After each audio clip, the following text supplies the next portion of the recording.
Welcome to the Inglorious Bards. This is adventure number 45, which is actually, 61 in this season, including our podcast episodes for this season as well. Quite a lot.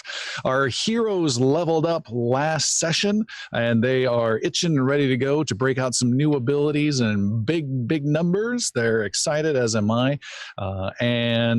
Before we get started, we have a quick shout out from one of our patrons. I extended an offer to people who help support the show to maybe give out a message every now and again from one of our patrons, and someone had something they wanted to say. This message comes from Sammy, and Sammy wanted to wish all of us the best. Sammy says, I'd like to wish a very happy birthday to Tater Salad 0427 and Brambor. Happy birthday. So Bards, you got to make this an out of this world episode. I'm watching you. Thanks a lot, Sammy. We'll do our best. If you want to help support the show as well and be a rock star just like Sammy, check out patreon.com/ingloriousbards. You can also join us. Everyone can come join us on the Discord channel and just chat about the show and the adventures and whatever you might think about the Inglorious Bards at our website, ingloriousbards.com. Without further ado, let's get a recap of what happened last session from Jeremy. Xander died and then got back. He was like dying level 2, like right when the fight started. We were in the middle of a gigantic fight with Vodak, the great white dragon, and a whole bunch of Colium guards with some different special powers that happened from Larry, who was with us, and everyone else coming through. There was a lot of tag teaming and helping out, and we rallied and came up out of it. Yaru started blasting all over the place, and the final kill stroke happened by Pearcy, who made a critical hit and completely took Vodak down. It was amazing. And then we decided to talk about what was going on next. We started trying to make plans for where we were going to go. Were we going to head east? Were we going to follow where the Tower of Scourgeon are? And that information took us. And while Yaru was going through and starting to take him some information, he was visited by a vision. Tarai, Master Tarai, from the Temple of the Three Winds, came and approached him. And kind of just rubbed Yaru's face in the fact that he thinks he's better than him, that he was going to be reading the new book of Shinorian. Probably said that wrong. I don't have the accent down.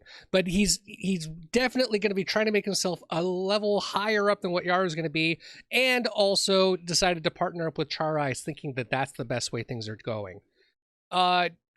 Yaru did his best to rebuff him and to reject this completely nonsensical process, and instead continue on with our journey. And where we continued on came from a crystal shard that was found on one of the Colium guards that gave us a vision of a lake somewhere up in the northeast that has a crystal ball or a reef sphere at the bottom of it, and he saw a vision of a white dragon claw grabbing it. After a lot of deliberation and a lot of debate, we decided that's where we were going to head. So that's where we're leaving off. We got to keep going. So from there, let the adventure begin.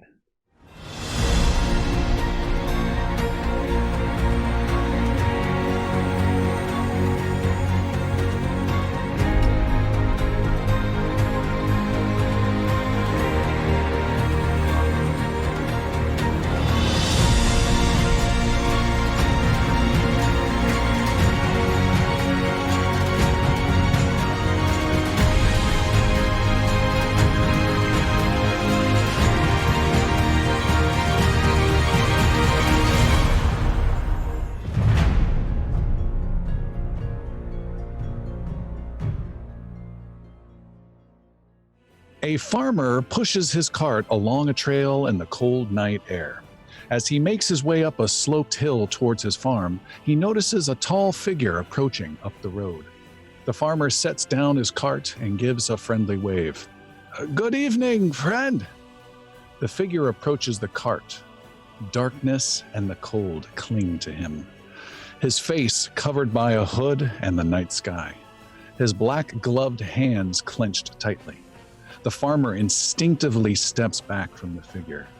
This is not a man, but something much more terrifying, something not of this world. Then, from beneath the darkness under the hood, a raspy voice speaks. I seek Edlin home. It's just back down the road. A chilled air emanates from the figure. It rotates its head down the road. The Ember Lantern. Across the pond. It's the tavern with the light. The figure walks past the trembling farmer and down the road towards Edlin home. After some time, the farmer finds the courage to run away, leaving his cart behind. The Ember Lantern, the only tavern in town, is quiet, with a small fire keeping the cold at bay. A drunk man lays snoring on a table near the entrance, half-dozen other patrons are enjoying their time, and a half-orc stands behind the bar, mopping the floor. Then, the door to the tavern creaks open. A cold wind blows in. The fire sputters. The patrons here all turn and see a single figure in a dark robe standing in the entrance. It steps in and slowly turns its head to all corners of the tavern. Everyone there knows this is no ordinary creature. The half-orc behind the bar raises his mop like a weapon, but an old gnome holds him back and steps forward. What is this? What do you want? You're not welcome here. I seek the home of the gnome sorcerer. He goes by the name of Xander. Well, you found the place. That's my boy.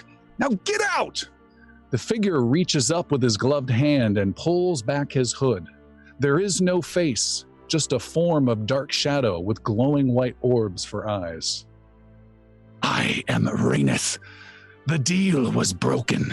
They breached a tower and searched for information about my master. Now they must pay. So says Skordrenar. Raineth takes off his gloves and drops them to the floor. His shadowy hands extend. The gnome bartender steps back, and one of the patrons quickly gets up and stands before the shadow being. I am Voldus, mayor of Edlin Home. You try to harm anyone in this town, and you'll have to go through me first. This barrel-chested man draws his sword in defiance. Raineth cocks his head curiously at the man. So be it.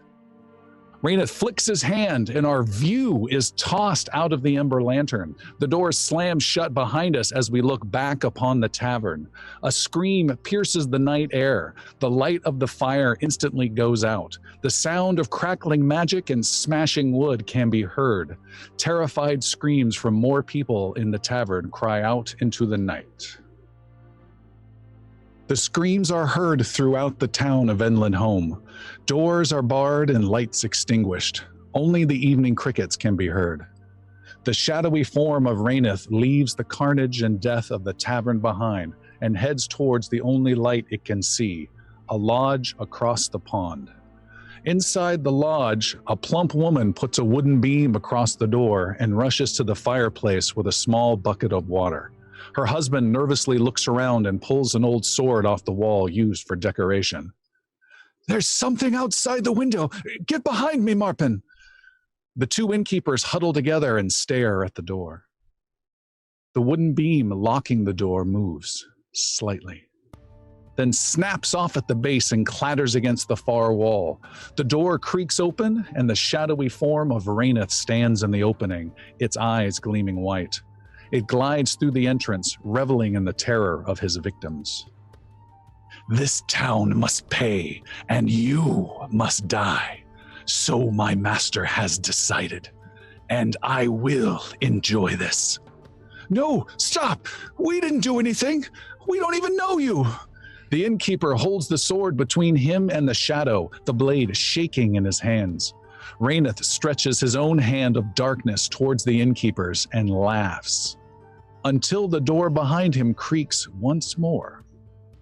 Raineth stops and turns around to see an old man walking through the door, looking tired as though his rest was interrupted.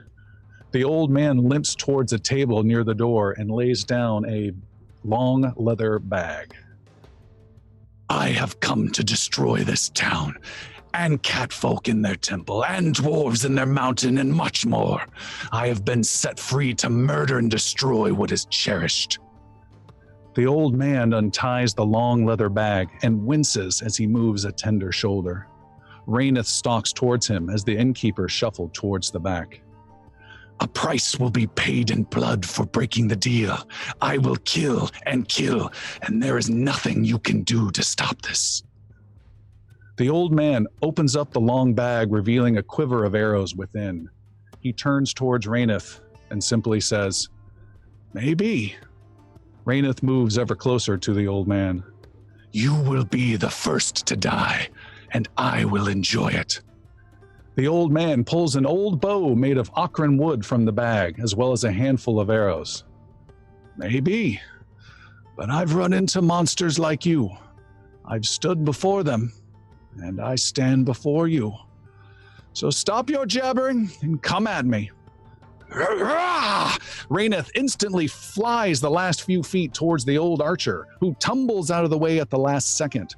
He instantly fires his bow from a kneeling position, sinking 2 arrows into the shadow. Raineth cries out in pain before waving one arm in a sweeping motion. From across the lodge, 2 huge wooden tables sail through the air at the archer. He ducks under the first attack, but the second table smashes the old man across the room. The archer shakes his head and stands up from under the splintered table. Blood drips down from the man's head. He looks at the arrows still in his hands, but doesn't see what he's looking for. Back across the room where he was hit, a golden-tipped arrow, the very one he needs, lies on the wooden floor. He fires 2 more shots. The first, Raineth dodges. The second sails through the shadow, causing Raineth to curse in pain. The archer limps towards his golden arrow as quick as his old legs will take him. Raineth opens his palm at the archer, and black spears of pure shadow fling out from its arm and sail across the room. The archer is struck once, and then again. Spears of black shadow sticking all the way through his chest and belly. He gasps for air and drops the handful of arrows left in his hand. Raineth laughs and slowly floats towards the dying archer. Know that I will burn this town down around your corpse. Another spear of shadow flies across the room and impales the old archer. He drops to his knees, barely holding on to his bow. I am suffering unleashed. The dying archer drops to all fours. Blood drips steadily out of his wounds, trails down his right arm, and onto the golden-tipped arrow beneath his hand. And I am Portmer, the last defender of Edlin home. With his remaining strength, the old archer flicks his blood-covered hand towards his bow, and the last arrow of Portmer the archer is shot. Raineth stumbles back. It clutches at the golden arrow plunged into its shadowy chest. The arrow glows brightly and shakes violently. No! No! The light from the golden arrow becomes blindingly intense. The essence of Raineth unravels into thick ropes of flailing shadow. The creature howls in pain as the light grows more intense. Shadows burst out in all directions before collapsing in on the golden arrow with a loud sucking sound. The screaming of the creature stops.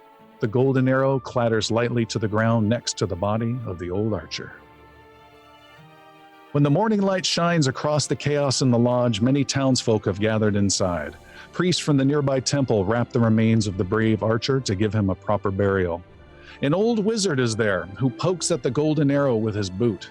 The innkeeper of the lodge comes up to the wizard. So is that thing dead? Did he kill it? What? No, it's not dead.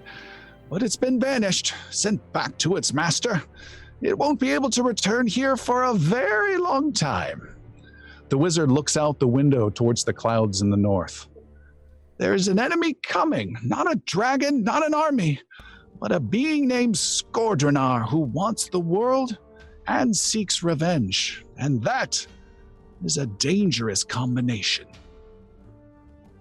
Our heroes have been adventuring and exploring and hiking northeast through the Kingdom of Iveron into the Ocarin Woods.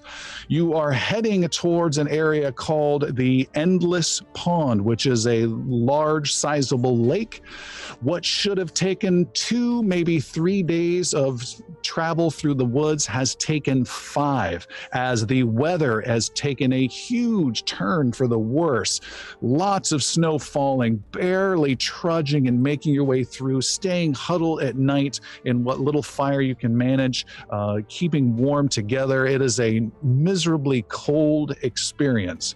Leading the group is someone who is good at survival. Who would like to have led the group forward on this trek? Probably be Sildren. Sildren, make a survival 32 roll, please. About a 43. With a 43, Jeez. Sildren gives a significant bonus to all of you. All of you get a +3 bonus to a fortitude save to shrug off some of the effects of this cold. All of you make a fortitude save with a +3 bonus. Yeah.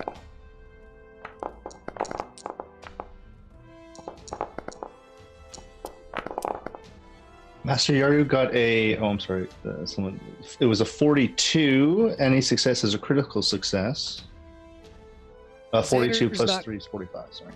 Great at survival, but he is going to spend a hero point because I only rolled a 5. Even with a +3, that's pretty low. Try it again! Get any worse? You got See? a little bit better. 31 for Sildren. 35 for Xander. Ooh, Palika's also rolled real bad, so she's going to use a hero point. And gets a 33. That's a pass. That's a pass. Sildren, your number was 31. 31 with your own bonus is a pass. Bali has a 32. Every single one of you pass, and none of you suffer any ill effects as Sildren guides you carefully through the snow and getting as much cover as you can and staying as warm as he can possibly make you. Thank you. I got a critical success in a row.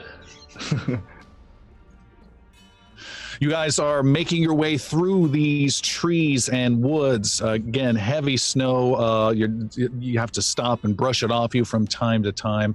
You continue to hike following this crystal. Who has this crystal? Xander, I believe.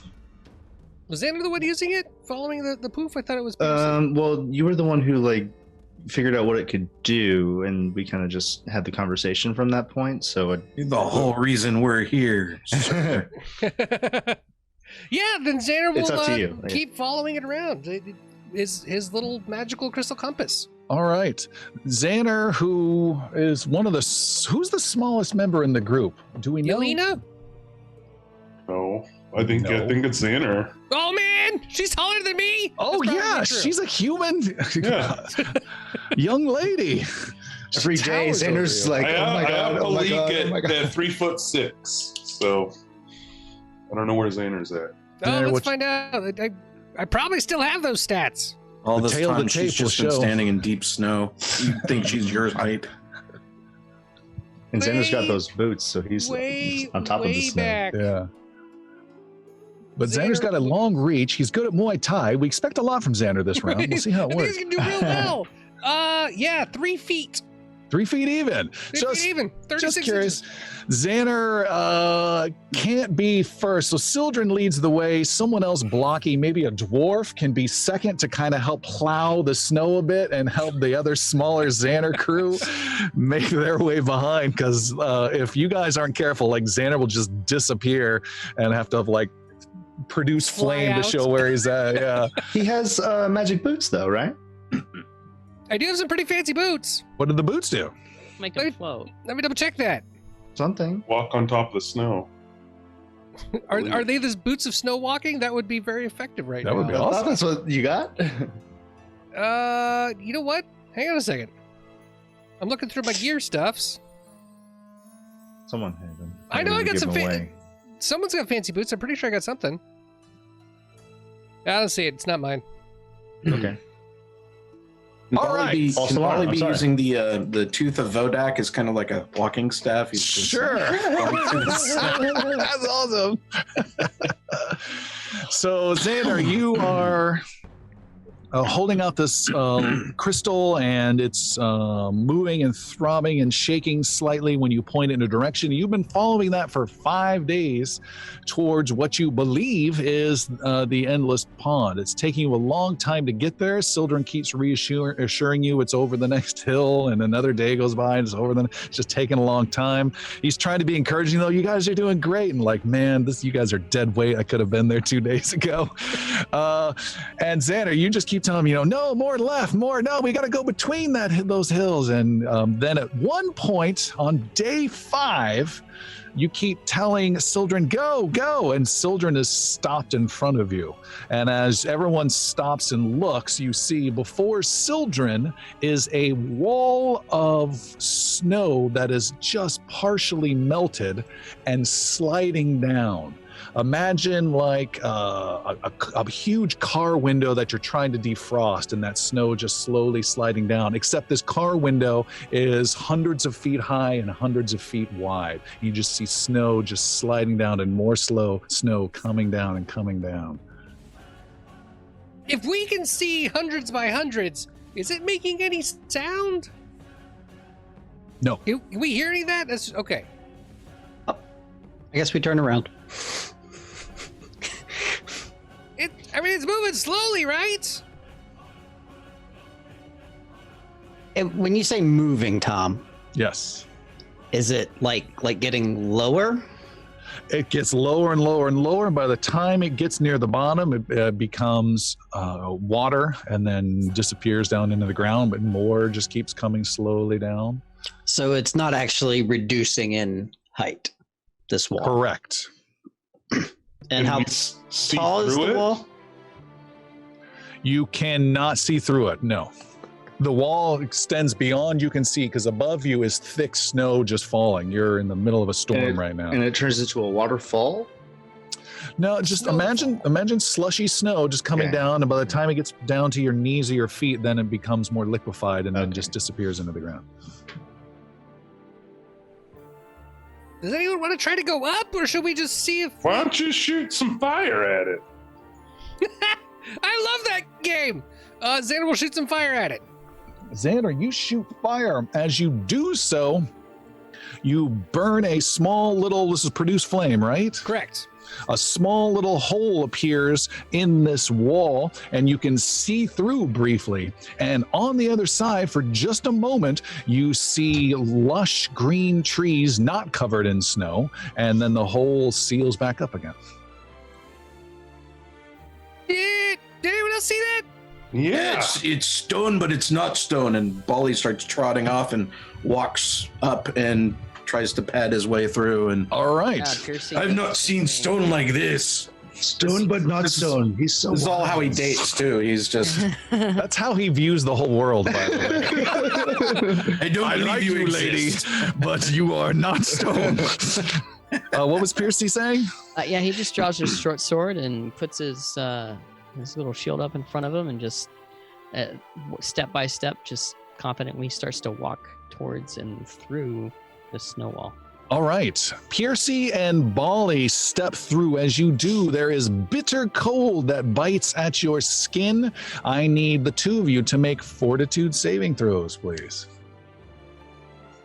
33 is your target number. 34. Ooh.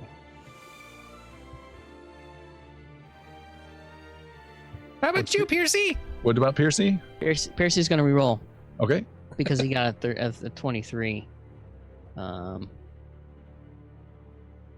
As an aside, Tom, does Bali have the dragon lore that we had talked about? I didn't see it on the sheet. I don't know if it's just a slight. I don't know at all about that. We'll have to talk about that after the fact. 31 for Pearcy. All right, Pearcy, you have gained, you take 5 points of cold damage. Okay.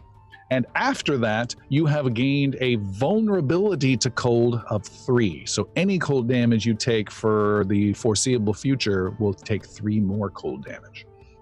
Okay. And you see Pearcy shivering, but the two of you do get through. What's a little bit, nipply chivly? Nipply chivly. And you both get on the other side. On the other side, it is a warm, hot spring day or summer day even. And you are in the same exact forest you just passed through, but it is an entirely different temperature, an entirely different season. However, the sky is still very cloudy and gray. But you see behind you is this wall, and it does extend up and up and up and up and up, and extends far out to the right and left beyond where you can see with the trees, and you have gotten to the other side of this. And even after a few moments, you start to thaw and feel a little bit better as well. This is more druid magic. It's one of those druid caves. Yeah, where is Sildren? Yeah, Sildren actually casts resist energy on himself and then goes through, resisting cold. All right, Sildren pops through without a care in the world. This is no druid magic. No. I don't know. Is it druid magic? It's warm. He confidently says it, then asks the game master. That's how you roleplay, folks. Xander, you got anything for this? Dirty! Xander turns. Casts resist energy and walks through himself. In fact, Xander does cast resist energy, but rather than pulling the whole thing into myself and just doing the whole aura around me, I actually can spread it out, and I'm able to share my aura around a group of people. So around me, Yelita, and everyone else remaining, up to 5 people, we all have resist energy to cold for 15 resistance. Right. How long does that last? That's going to last a full... Let me double check this. I'm going to say it's a minute. Yes, 1 minute. All right. 10 minutes. 10 minutes. 10 minutes. Xander casts warmth around you all as soon as you ask that, Palik. And the 4 remaining of you, 1, 2, 3, 4 of you, walk through with ease. Yelena just looking up and, what is this? Speaking of which, Sildren, make a nature roll. 42. With a 42, you know, wow, that's so high. You guys are getting ridiculous. With a 42, you are able to know that this is not druid magic, and you believe it is tied to the crystal that is being held by Xander. Okay. It shares some of the traits of that cold crystal. It is all tied into that artifact that Xander carries. Well, I know that. I'm the magic guy. I know all of that. Of course I know that. I do that. Don't listen to him. It's all druid magic. And Bali plops on a log and starts thawing out. All right. This is druid. This is wonderful druid magic. Nice and warm. See, the field has a bit of curvature to it, and perhaps gaining some height might glean some additional information. I'm gonna glean. You can do it or I can. It's up to you. Both of you do it. Okay. 2 sets of eyes are better than 1. Ooh, eyes. Sildren. Got nothing for you, buddy. Thank you. And just like just like smiles and starts bouncing on his tail like Tigger, and then just starts flying up. He casts wind jump upon himself. All right. And that allows you to run around with ease, allows right? me to not only run around with ease on difficult terrain, ignore difficult terrain and other things, because it gives me a fly speed equal to my speed for 1 minute. It's also a heightened spell, so I can attempt to ignore the landing conditions, so I can stay in the air, which I've already taken care of. All right. You then fly up and are over the trees instantly, and you can see around you this field that you've passed by is a small portion of a dome that is roughly 5 miles in diameter. Contained within this dome is green, lush trees that are very warm, and it's like summer here.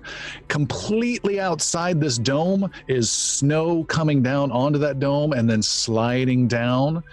And it's, just, again, all gray and just dreadful looking outside. You know it's bitter cold. You've been hiking out there for days. But inside, it is very warm. You're even starting to sweat now. And yeah, you're able to fly around enough that you can see there is a lake in the middle of this dome. And from that lake is blasting a jet of cold ice from the lake way high into the sky and out of the top of the dome. Think of it maybe like a fountain, or maybe if you've ever seen any renderings of black holes that somehow have like jet stuff shooting out of them. Any Marvel movie, got it. Okay. That's what you see. Okay, awesome. I am looking down also for Xander to see where he goes, kind of what he notices, but I'm going to take all that in and then kind of head back down. Keening, going off of what he said in his vision, I am looking very much at the lake itself. You said the beam is coming from the middle of the lake? Yes, and it's about 2.5 miles away, so you have some the center view of the... Yeah. Okay. So I'm focused on that and what the water's doing around it, all that kind of stuff. You can't get a good look from here. It's still too far away. And then Xander's busy peeing, so you don't see anything going on with him. Okay. How much time do I have left? Probably just seconds? Or... No, you have half a minute still. Okay, cool. I will get lower, kind of tree line level, and kind of closer to the lake if I can. You can get closer, but it's going to cost me time to get back to them. No, I'm just saying 30 seconds of flying is not going to come anywhere near 2.5 miles, just FYI. No, right. Your bingo fuel, sir. Bingo fuel. Bingo fuel. I'll come down. Okay. And report. You come down, a flock of birds come flying off the nearby trees. Palik, you see off in the distance is a deer that is kind of peeking around a tree, and one of the few animals you guys have seen in the last few days. Hello, dear. Hello. Hi. No, not you, dummy. There's a deer over there, like an animal. Oh, hi. Hi, dear. Why we call her deer? Is it we know her? I don't know. Friendly. Right? Deers aren't bad guys. Xander, stop blushing. They're talking to the animal. What? No, I was just sitting here, not listening to. I don't know what you said. I wasn't even. It wasn't about me. Xander's calling out from behind a tree as right now he's letting loose the little gnome, as we say. Sildren, you tend to know a little bit about nature, right? I think so. I was gonna ask, like, is this normal deer-like behavior? And it is not, because the deer is not moving. You see it kind of move behind the tree and to get away from Palik, but then it stays there and it pokes its head back again and then ducks back behind the tree and pokes its head back again. It's a little odd. there's something more to that deer than meets the eye. Transformers. Yes, indeed. Considering I don't have anything that specifically spell-wise that'll help me on that. Turn into a dragon and communicate with it. Yeah, that's Dragon you deer. certainly get a reaction. How far away did you say it was, Tom? So it's like peeking behind a tree and then going back behind it, right? 60 feet, yes. All right. I think Soldern's going to approach that deer. Palik is going to kind of go in the opposite direction or try to kind of flank around. Very clever girl. Yeah, using all the stealth abilities she has. Yeah, I thought we were looking for. I thought we were looking for dragons. Aside from birds, did I see any other animals? Yes, you see a whole bunch. This is freaking like Snow White's wet dream. There are little animals and creatures running everywhere. Okay. There are squirrels. There are, I don't know, badgers. There's like whatever a gaggle of platypuses are called. There's a whole bunch of animals within this environment. They have definitely taken to this warm refuge for sure. The big spout coming out of the lake. The big spout is coming out of the lake 2.5 miles away. Snow White's wet dream. Mm-hmm. So seeing them all amazed by the deer, Yara will just lean over to Sildren. It appears that there are more animals here than I've seen in a very long time, including the birds. The one Always looking for dragon acting footsteps. peculiar. And Sildren continues to approach the deer. All right, and Palik, make a stealth roll. You need a 40 or higher. That's not very good. A 31.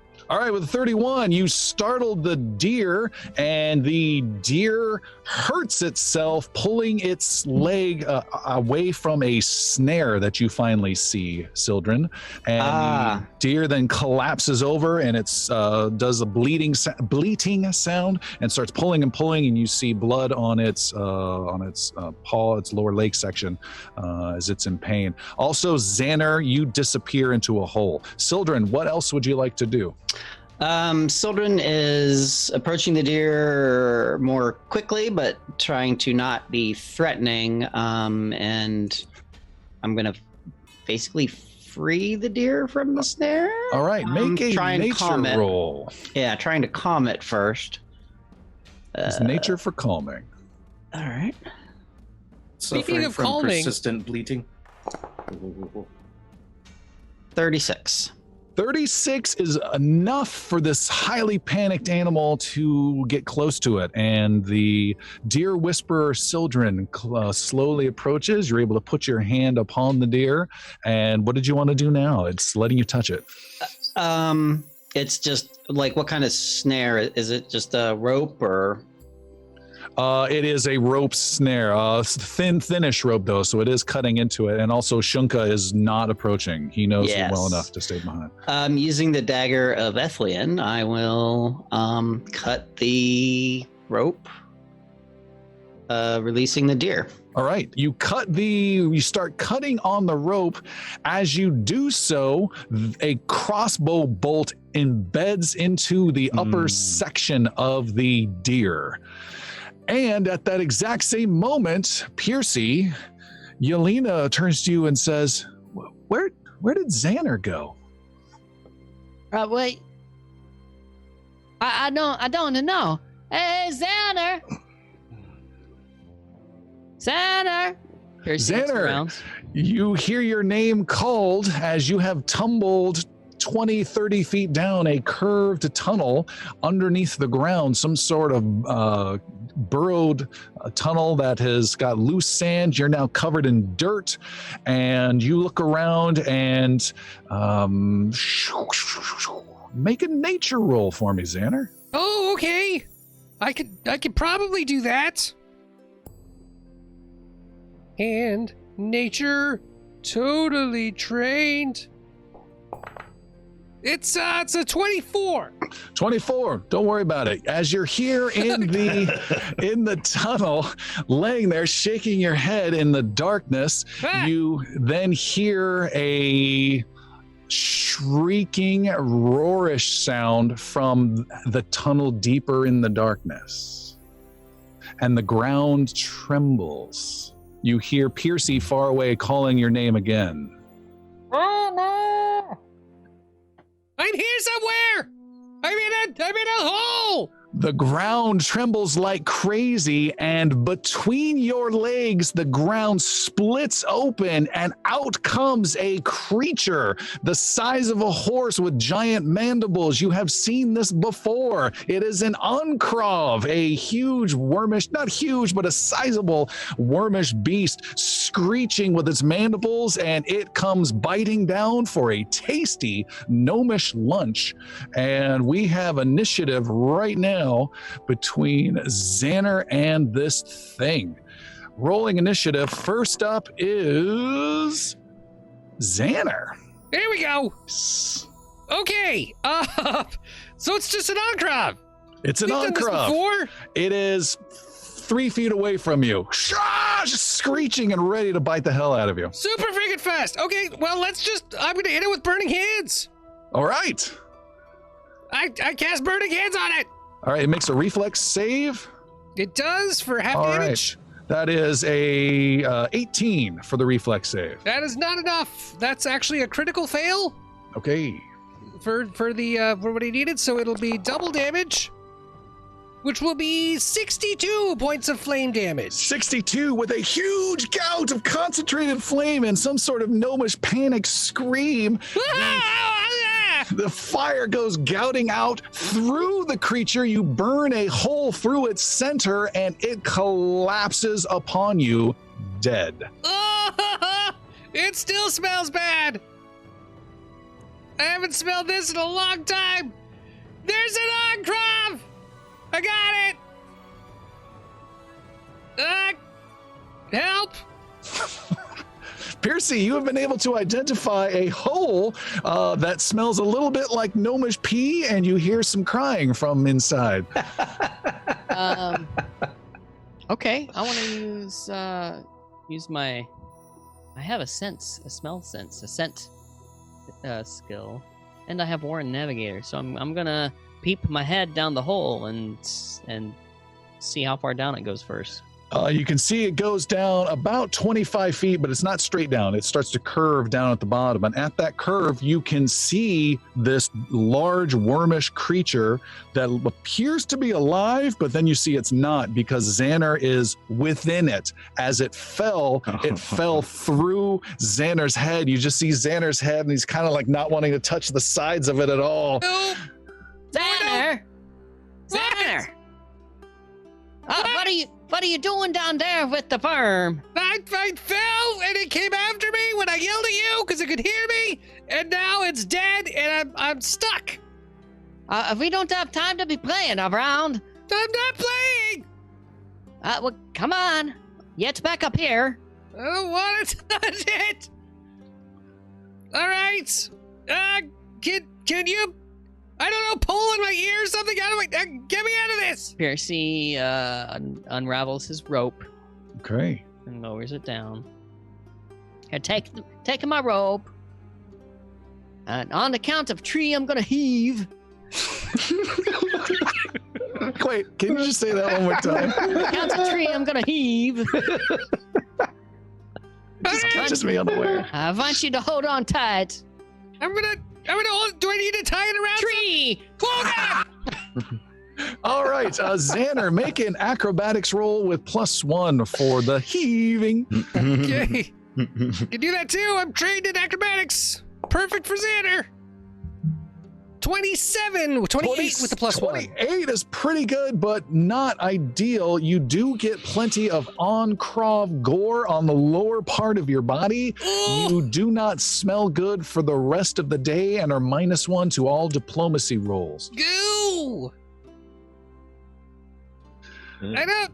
Why? And Xander, you are pulled slowly by Pearcy and Yelena, who's helping there, and you climb out of this tunnel. And just as you reach the top, your hands grab onto solid, well, kind of moist and wet dirt, and then you pull yourself up, and you are safely on top. I don't know if I like this place. Thank you. Yeah, you're welcome. Now, don't go down the holes again. Sure. Good call. Sildren and Palik, what did you two folks want to do? I assume that killed the deer. Yes. Okay. Sildren has rested a hand on the deer's neck and given a soft prayer that it travel swiftly to Keth's forest.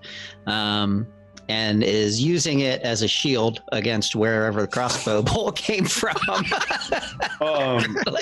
Did Palik Compassionate, but not did Palik see the deer get killed?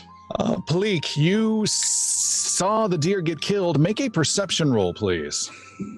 Yeah, Sildren would also be trying to determine where. You're too busy fashioning a shield. Okay.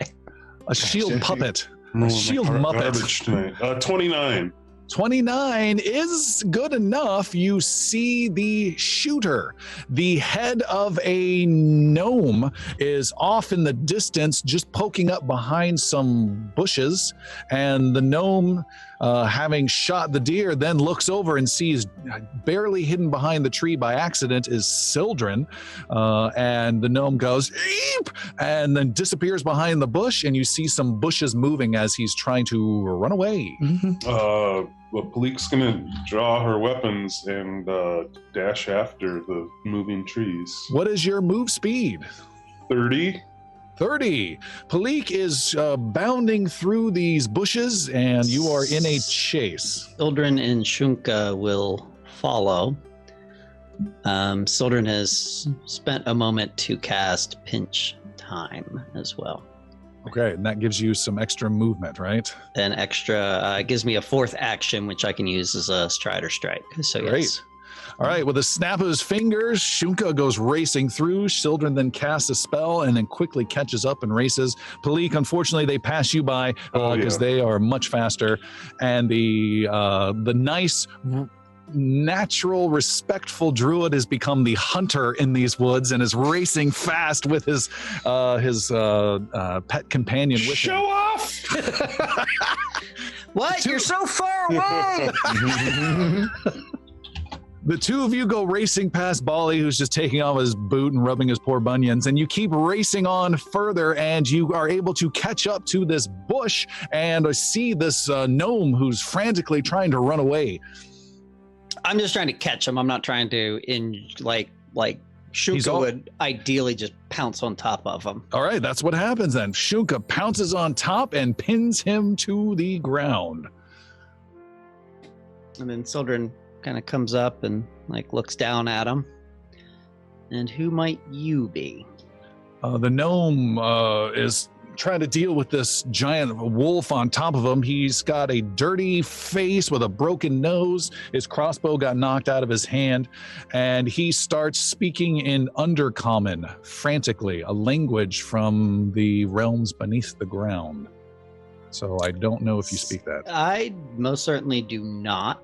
I don't speak such a vile, wicked base language. Sildren will respond. Oh, I got nothing for that really. Just kind of wait for Palik, I guess, at this point. All right, Palik, you catch up, trying not to pant heavily. Oh no, I'm totally out of breath. Takes a minute, like just squats down and like. Sildren and Shunka are both like, "Are you okay?" Who is it? I don't know the language. Do I know that it's Undercommon at least? Yes.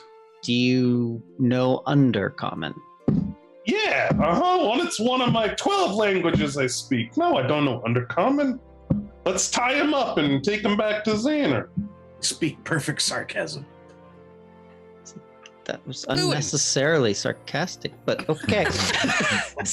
You were unnecessarily fast. Faster than me. Yeah, Sildren will, I guess, scruff him and tie his hands. Not being like mean about it, just kind of, business-like. He's not trying to like rough him up. All right. Because I haven't really determined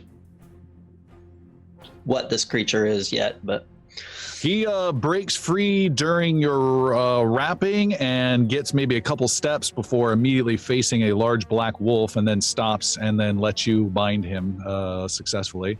And you and Palik are drag him back like Schmiegel, and okay. And you take him back to the group. You go past Bali, who's rubbing his other foot, and come across I'll be right there. Master Yaru, who's landing on the ground. Does Bali, do you speak Undercommon? No, that's a vile language. I don't bother. Oh, I agree. Jesus, you too. Keep marching, little man. You've got everyone together as a group now. Xander, what the hell happened to you? So are we taking in strays now?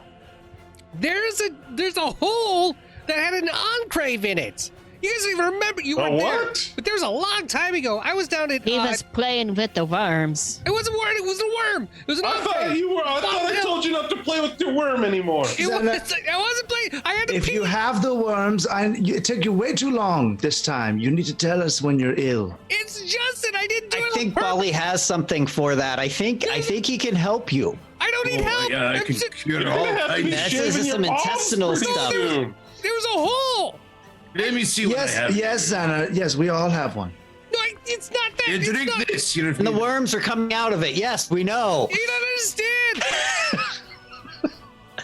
Can you That'd be an antidote. try yes. to communicate with this thing? It was a messy worm too. Oh, peep an eye. Gnome friend.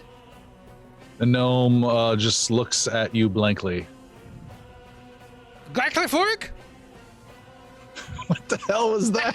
That's obviously the undercommon greeting. Oh, you speak undercommon. Oh, yeah, Xander speaks undercommon. Yeah, no problems. I said, get the fork. And the gnome speaks back to you, Xander, in undercommon and says, "Don't hurt me! Don't hurt me! I didn't mean it. I didn't know there was anyone here. Wait, I'm not gonna hurt you. Well, what happened? be He hasty. attacked. He did that. There's a big dog right there. Oh yeah, that's Shunka. Shunka's okay. Did you get attacked by Shunka? What happened? Yeah, I was hunting, and then there was you, and then there was a big dog with its breath right on me. You weren't hunting the dog though. You were hunting something else that wasn't the dog. Yes.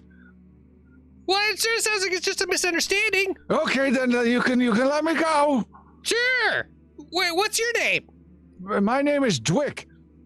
Hi, Dwick. I'm Xander. We're the defenders of the realm. Okay. Dwick, can you tell us about this forest? You know, it's like Uh. really, really cold and snowy, like right on the other side over there. He leans in and goes, "Make a diplomacy roll, Xander." Oh no! We're just having a conversation here, Dwick. I don't know what's going on. Oh, that was gonna Ooh, be of so course I good. rolled No. a 3. That's like a 24 with my -1. It's 24. All right. He says, let me go, friend. No, I don't think it's any threat here, guys. He's not any threat. He's just hunting. No, he almost took Sildren's head off with the crossbow. I'm getting Whoa! hungry. He could I'm have gonna just build a been- fire. He could have been protecting his food. So did he shoot at you? If he did, then he's a poor shot. But What did he hit? Did he hit anything? the deer I was attempting to free from a snare, indeed. Ollie oh, is dragging the deer over to a fire pit that he's now prepping. All right. Sildren Dwick just is like glaring at you. spares a head shake for Bali. We're not eating the deer. No, I hate to leave meat Ollie- on the ground. yes, I believe he was trying to eat the deer. A handsome meal for a small fellow. We'll give him some, right, Bolly? Xana, ask him if he is alone. Send her back to Dwick. And what he's doing here. That's your deer right there. Is that the one you shot? I shot it, but it's not my deer. You can't have it. I need it. Do you need it all the deer? Can we have a part of the deer? No, I gotta deliver the deer. It's mine. Don't take it, and let me go. We're gonna let you go. I just You want to let keep you know, saying you're going to let me go, but I noticed that I'm not let go a lot. I tell you what, guys, can you let him go real quick? No. Okay, hang on just a second. Can we keep I the have deer? couple questions. We've been traveling for a really long ways and haven't had any meat at all. Can we have like part of your deer? Like half the No. deer? You have the other half. No, I've got to meet. I've got to meet my meat quota. You have a meat. Who do you give your meat to? If you have a quota. I give it to the dragon people. Whoa! Oh, there's dragon people here. He said there's dragon people here. What kind of dragon people? Are they white? Yes, Ah! nasty. We are not fans of theirs. We consider them to be nasty as well. He Do you leans want in our help? close and goes, "Neither am I." What? Yeah, that's my question. What's this sniffing about? Well, I know it's a filthy language, but I didn't know it was anything like that. You smell like home. Maybe you should get a +1 for diplomacy. you don't happen to have a pet Oncrom, do you? You're really awkward right now. And we got bad news and worse news for you. Do you have others of you, or is it just you here? No, they took me long ago, just me, and I feed them. And if you take my meat, then I gotta go find more meat, cause they'll get mad at me and beat me. Well, we don't want you to get beaten, guys. We don't want him to get beaten. You Who's know what the beating best I'm only way following part of for this me not to get conversation. beaten is for me to be let go. How about we go with you? I'm getting hungry. No, hang on, Bali. He's apparently works for the Colium guards, and they need meat. Molly draws his staff, his warhammer. He works for them. I don't think he's wants to. He doesn't like him at all, but they make him do this. Bali, right? make a reflex saving throw. 25. 25. 29. 29. You dodge away from the gnomish spit that is tossed your way from the lips of Dwick. Dwick gets a little wick. Give him a little smack. So Soldern's looking between Xander and Dwick. How close of a height and resemblance are they to each other? Oh, Chris, I love you. We think alike so much. Dwick is just a little taller and his head is bigger, but they're fairly similar in size. I have a plan. What's your plan? Why are you looking at me like that? And I have to say, it's not really as comfortable when you start pointing at us in a different language. I have to say. What's happening? What's happening? What's happening? What's happening? Let me explain what's happening. I think we might be able to ambush these Colium guards. If we replace the good creature Dwick here with a similar looking friend, and send him with the package of meat to be delivered, and have him begin a bit of a conflagration as a greeting to the Colium guards. Xander? How many are we talking about? What's a here? conflagration? Did you just want me to go as Dwick? Is that what you're trying to say? Yes. We can't And let then- Xander go in by himself. No, Why don't we- just all sneak up on him and then boop. Yeah, Xander will just be our... We'll go in first. Yeah, I like And- that idea. Oh, he'll be fine. He's Doesn't very he- hardy. He's the I only don't think original so. member of the Defenders of Edlinholm. Well, yeah, that's It's why because we I The don't rest get in of the them way of have things. died. Excuse me. How many are we talking about here? There's many been at Colium least guards are 15 there, or Dwick? 16 other defenders. They just Xander just keeps burning through them. It's been horrible. How dare you use the word burn and me at the same time, talking about my dead friends? That's a terrible thing to say. Hold on, let's pause here for a second. We made a deal with one of our supporters online. It is the Tater 0427's birthday, according to Discord, and we have given a hero point to Tater for the birthday celebration. Tater, you get to go ahead and give 1 hero point to a hero of your choice. Who are you giving it to? And Xander, you were asking something of this guy, is that right? Yeah, I just pretty much want to make sure that he is okay with this and how many things he needs to bring in. He says he has a meat quota. How many? All right, and Sildren is the recipient of the hero point. Yay! That sounded a little bitter. Can't say nothing nice. We still didn't. Dwick says, I don't know. There's maybe 2 or 10 or 20. They brought me here months ago from the Gray Hall, and they make me get their meat. They don't like the warmth at all, so I've got to get it. I have a question. Does anybody have a poison of any kind on them?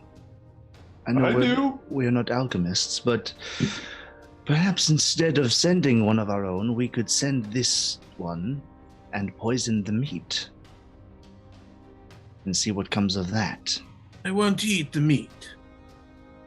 Then why is he delivering it? No, I want to eat the meat. Yeah, well, we can catch another deer or a squirrel or something. Dwick, this is It's a waste of Master poison Yaru. meat. He just made a suggestion that we give you the meat and let you go, provided that we can follow you to make sure you get there safely. And then you let me go? Yeah! If you just show us how you get back to where you're supposed to go, He will we're going to follow you to certainly make sure that you get there safely. tell them about us. Yeah, you can't trust this little one. You can trust me, by the way. Oh, good! Hey, he says we can trust him! But I don't want to be anywhere near that dirty dwarf. The dwarves I lived next to at the Gray Hall were nasty to me for years, and I don't trust them. They're mean! I mean, maybe. Bolly's pretty nice. No. You tell him that he is a pig-loving mother humper who sucks on the toes of fat trolls. Write Hang it on down just a so you get it second. right. Let me translate. Listen, I Hey, don't even Bolly? speak the language. You don't have to. He's looking at you, and he says he wants his deer back, and he'd like to take it in by himself. But all of that was just take deer. Yeah, He's I mean, glaring at you as well. I thought I heard troll in there somewhere, but that's just my trickier than. undercommon. It's got a lot of syllables. It really is. A It's lot more of of a finite syllables. language. A lot of syllables and a middle finger. I'm seeing. That means something different. When you're underground, he's Why referring don't- to sunshine. I think. It's John Woo, yeah. Okay. We just Well, need to it's make this ugly guy take us to where he's going, and we can set up our own ambush. Well, I'm sad I don't get to eat the deer. I want to eat the deer. We'll get you another You can deer. have the deer. Fine, have the deer. No more killing deers. that guy over there. That's Sildren. He's the one who says he almost shot him. He says you're doing great, and He we're going to follow you. Walks away from you, Xander, and walks over to Sildren, who's nearby, and he actually- holds out his hands to you, Sildren. Sildren's already there, like the one Yeah, he's just holding. turning. He's just turning, and Yeah. he's showing his hands. Have we to you. applied the poison, or are we doing that? Are we Oh. comfortable with that plan? Not yet. No, okay. I was just making sure. Sildren really doesn't even acknowledge the gesture. Okay. This is like, We're so tall above this guy. yeah, I think he wants to be free. Xander, tell him to lead us to where We he's all going. want to be free. You're so wise, Bolly. Yeah. So, Dwick, we're going to go with you. we can help carry your deer if you need to, but we'll help you get it to where you need to go as an apology for catching you in the middle of hunting. Xander, ask him this. How long has this protected glade been like this? How long has that giant spout been coming out of the lake? How long have the Coleum guards been here? Hang on! Undercommon's got a lot of syllables. So... How long has everything been frozen here? Has it always been summer like this? How long are you been in here? Is everyone here at the same time? Are the Coleum guards here on purpose, or do they come here by accident? Are they trapped here, or are you supposed to be a part of everything here? You said that in regular common accidentally. Just kidding. He says, I don't understand everything you said, but they brought me here a couple months ago, and then it got cold and warm at the same time, and it got really cold and then really warm inside, and so I get the food. Is everyone underground, or are they all somewhere else? No, they don't like the warmth. I like the warmth. And I can't go out in the cold, so I'm a prisoner here. Does he's taking the deer or not? I'm gonna take it back if he doesn't. Hang on, we can use this. All right, so wait a minute. Where do they stay if you're in the warm and they're in the cold? They come out of the water. Out of the water? And it's always warm here? It's never cold here? It's always warm. Can't you feel it? It's magic. It is magic. Okay, so you're going to the water. Is that where you take all the meat? I take the meat tomorrow morning to the drop-off spot. Okay.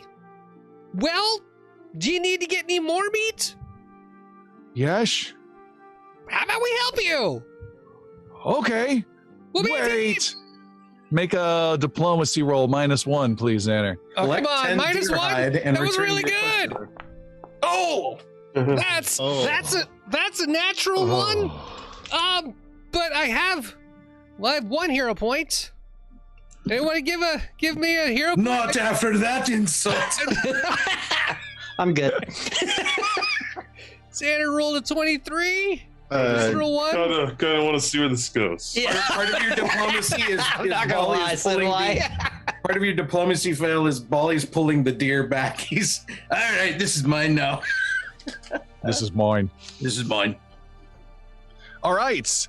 How do you phrase? Finish the last sentence. You did something, Xander. What was the last thing you did to cause that natural 1? So trying to get the words right, I was thinking that we could help you and we could hunt for more things with you and help you get the meat to be there for the drop-off point for you. That's my mother's name. And he lunges at you and bites you on the nose. You take 4 points of piercing damage. And he takes a bite before anyone can react. Your nose is bloody and it looks nasty. And you are mildly scabbed and scarred just for a day or so. You have an additional -1 to any diplomacy rolls. Oh, God. My nose! I want to make Xander drop dead. A bite.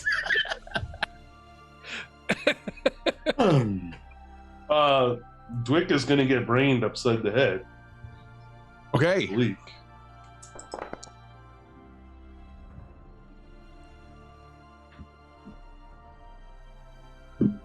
Xander, you need to make a roll. I'm Yeah, just no, saying sorry. That happened after accident. Sorry.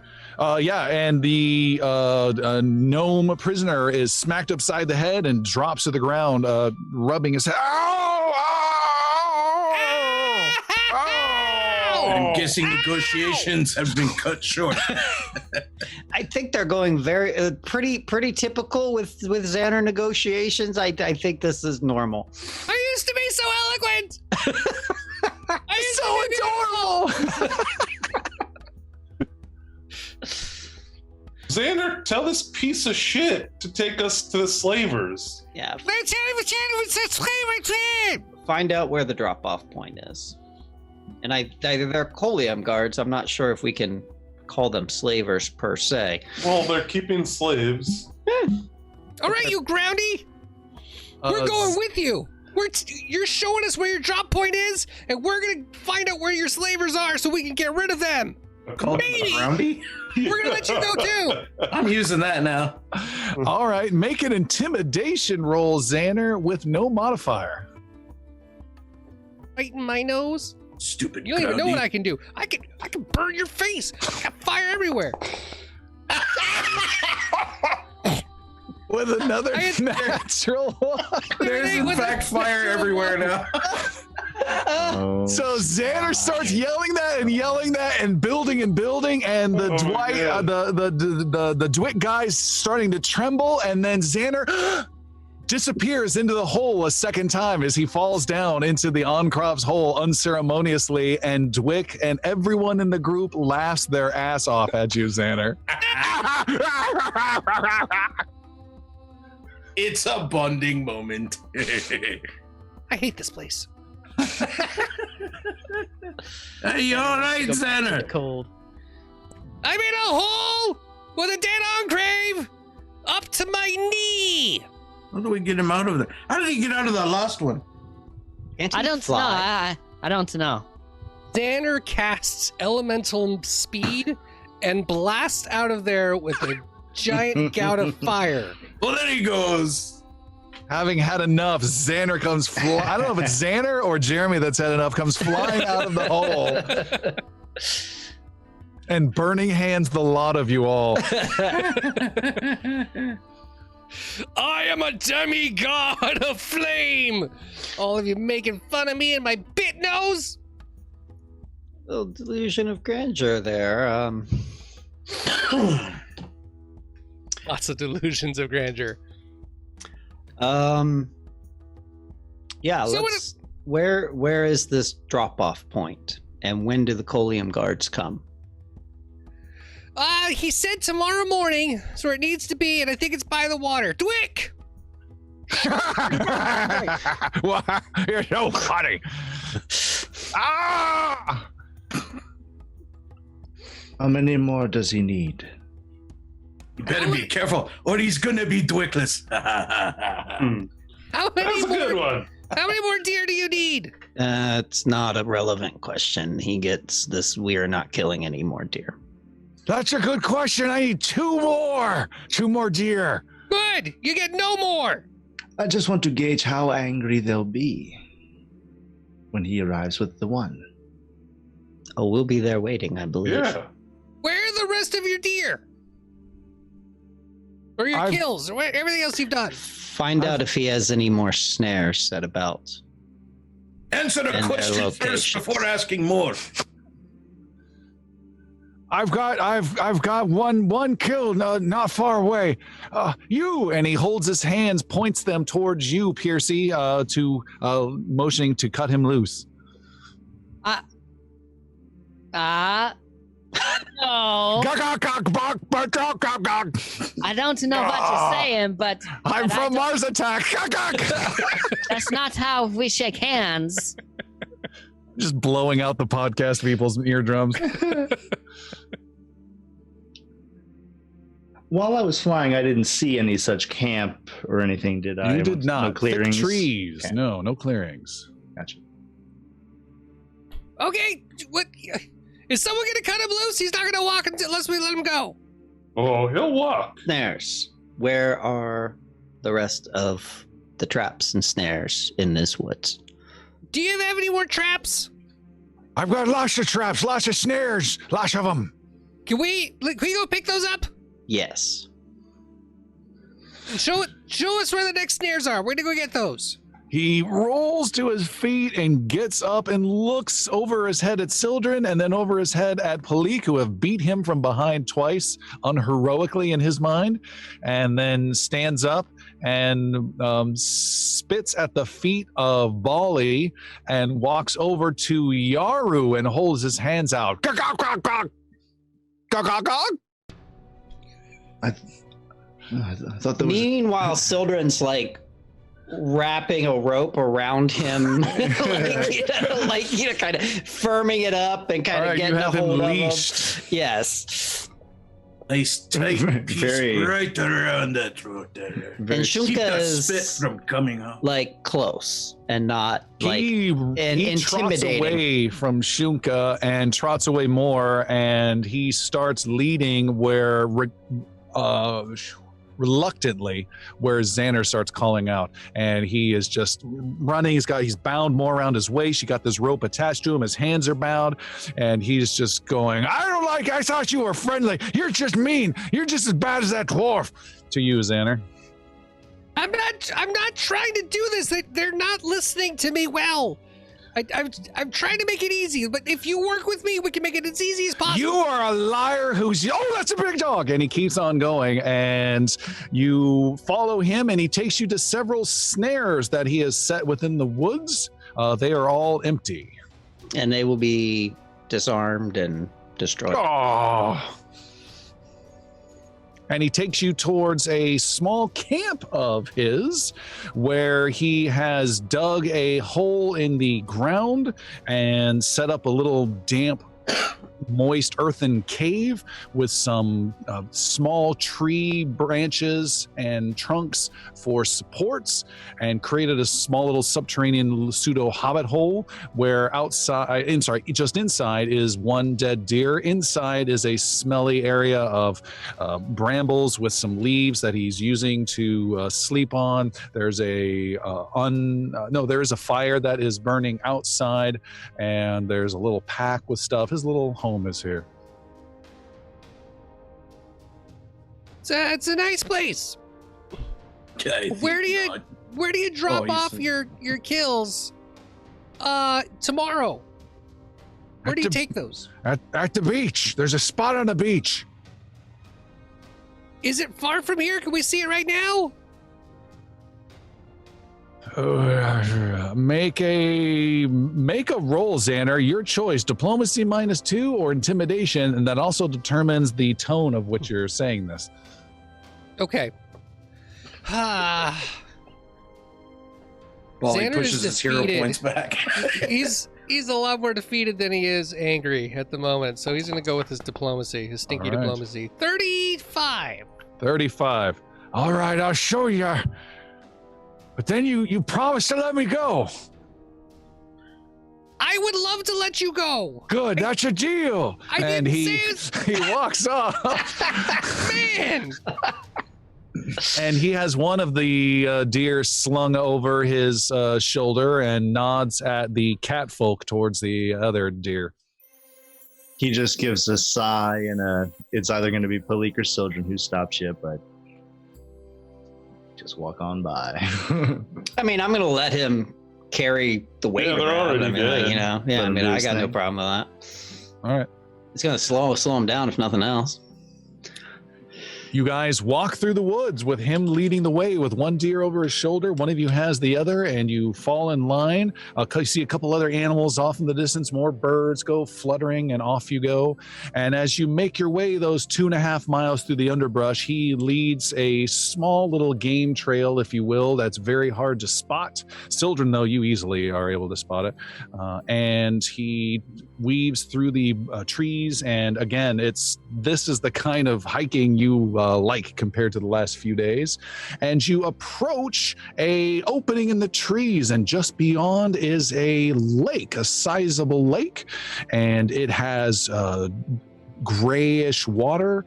It has pseudo rocky-ish beach off to the side, and he motions and says to you, Xander, over there between the two boulders, and heads over in that direction. You guys can see the lake has a bit of an anomaly within it. There is a hole in the lake. About 100 feet out from the beach side that he's walking towards, there is a a hole that's about 20 feet in diameter, and the hole drops down in the middle of the lake. This is not a swirling maelstrom that you guys have had experience before. It's literally just a drop, almost like some of those dam holes you see for overspill or something. Damn holes! Yes. And it just funnels in. In the middle 10 feet of that hole is a large gout of snow and cold air and ice that jet hundreds of feet up into the air and go up, and then out the dome and disappears. And it's nothing but warmth still in this area. And hot, and some of you are sweating. It's still comfortable, though. Leek wants to test the water. Is the water Before cold? anyone moves anywhere at the sight of the water, Bali casts a spell. And everyone feels a little different, but acknowledges no effect. Are we sparkly? They them. You could be a little sparkly if you want to be. Yay! Pearcy walks over to the gnome with his hands like this, and he's just trying to like make friends, like trying to greet him. Probably. All right. Make a diplomacy roll yourself. I'm kind of curious.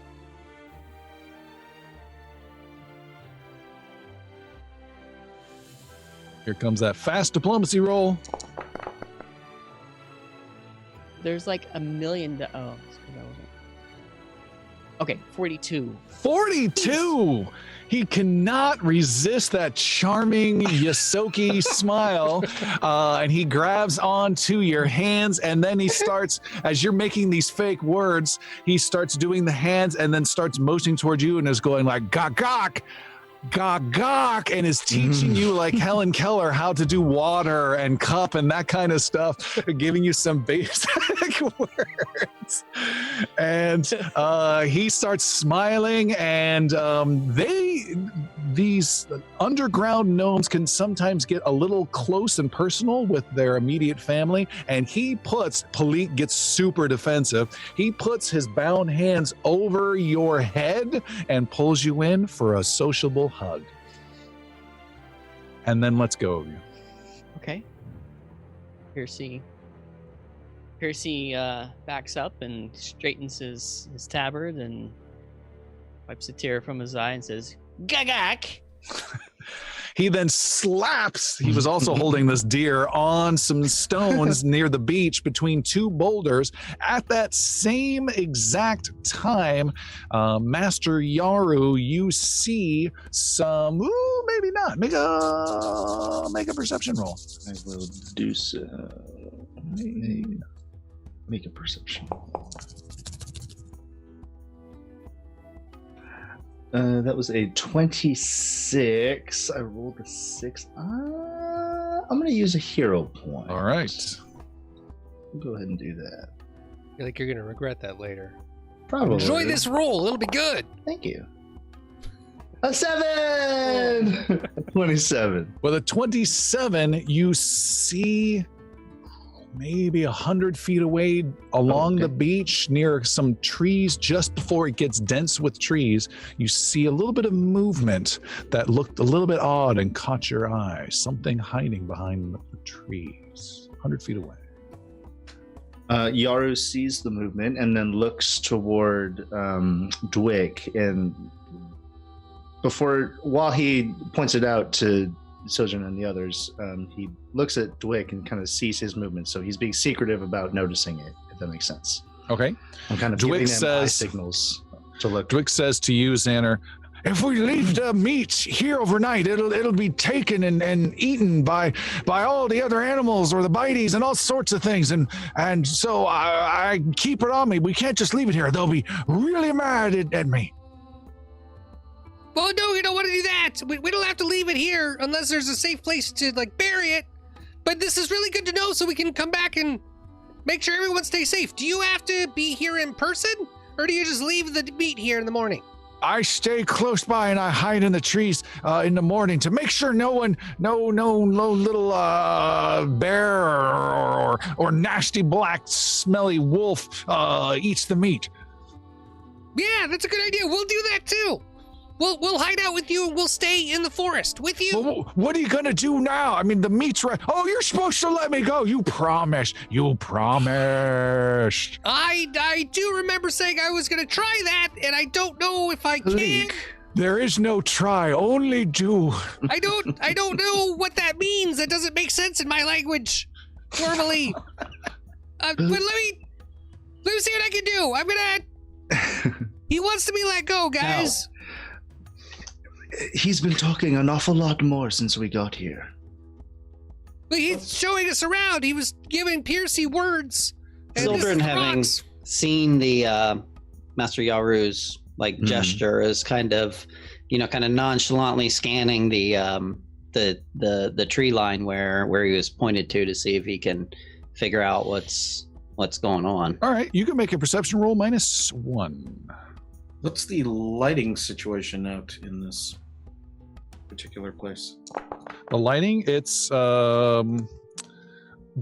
very overcast because it's snow and everything. So imagine you're in a heavy snowstorm, but you're in a protective clear force field, and that's what it is. Just lots of gray, but still light coming through. You remember season 2? So 35 was the perception roll. everyone remembers season 2. 35. With a 35, you are able to look in the direction that Yaru motioned, and you can see there is a creature hiding behind, not an animal, but some strange creature, because you see a dark gray, almost black hand. What'd you get? 35? Webbed hand. Is what you see behind a tree, as though it's hiding, and it's ducking back behind, but you can still just see the hand. Some sort of aquatic or semi-aquatic creature is what you saw, Master Yaru. You can't quite make it out yet from here.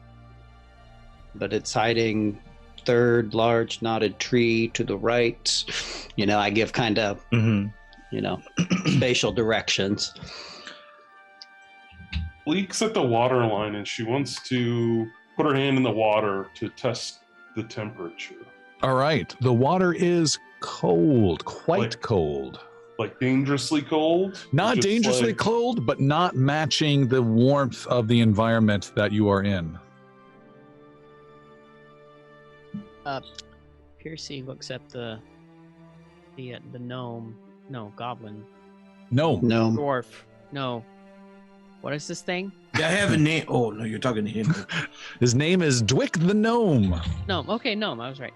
He looks at the gnome and looks at the water and splashes the water, trying to get him to tell him the name of what they call water. All right. He says, "Show." A show. Show. And he rubs your cheek with water gently. Show. Shoo. And he gets one finger wet and puts it towards your lips. Show. Leek is going to dive into the water. And right. swim in the direction of the hole. I like Sildren's gasp, oh, that's gotta be cold. Ooh. All right, Palik dives in, and Dwick is still holding his hands toward. He's not letting this go, Xander. You promised. Now let me go. Or you are a dirty, rotten liar, like I said you were. You're no good as a dwarf. And I assume his voice has risen a little bit. Yes. As he's doing that, like a cloth will come from behind, and he gets it. He goes, oh! And you also hear a ah as Palik starts to scream with blood all around her. Palik, you've taken 34 points of slashing damage as you are being torn apart by something within the water. God. Oh, I'm gonna. As Here? Philippe screams, Whoa. Xander scream. Children screams. you get a little bit of water in your mouth, Palik, and you realize that it's light and airy, and you don't have to worry about holding your breath. Oh, I didn't have to worry about holding my breath. I can breathe water. It's more a descriptor for everyone else who I just cast upon. I also have underwater marauders, so I can fight very well underwater. What's attacking me, or can I reach out and touch something? Yeah. You start panicking and blood around and turning around in the water. You hear John Williams' score kicking in, and around you is a flash of black webbed claws and tentacles. As you see, there are half a dozen of humanoid creatures, about 5.5 feet tall, that are aquatic and swimming, and they are tearing at you from under the water. You've gotten maybe 45 feet out into the water. Can we see this from the shore? You can just see her head and her trying to look down, and blood around her as she's screaming in pain. Okay. Pearcy takes off his tabard and hat and starts to swim out. All right. Pearcy goes out as well. In the direction that we were looking, that 100 feet away, what is that creature now doing? You hear a sound from that creature. It is speaking in a slightly lyrical language of Sylvan. Do you know that, Master Yaru? I don't. I know Elven, but that's the same. Sildren knows it. All right, so I'm guessing for the second time, Yaru starts nodding in that direction. You hear a voice call out from that tree where that creature was, and the voice says, "Closer, help me. Closer." Palik still screaming and drawing a weapon, I assume. What does that language sound like to those who don't know it? Is it like what does that language sound like? Is it not as crude as the one we're listening to with the gnome? It's a version of Elvish. It's like a version of Elvish, much more lyrical and smooth sounding. You just don't know what those words are until Sildren says it. Yeah, I tell Master Yaru what it's saying. As we seem to be ignoring Palik's imminent like Jaws moment as she's like being drug around by I was wondering what the creature was doing, because he said it had they had webbed hands and tentacles and stuff. So, do we hear that noise from the water as well, or just from the shoreline? Just from that tree over there.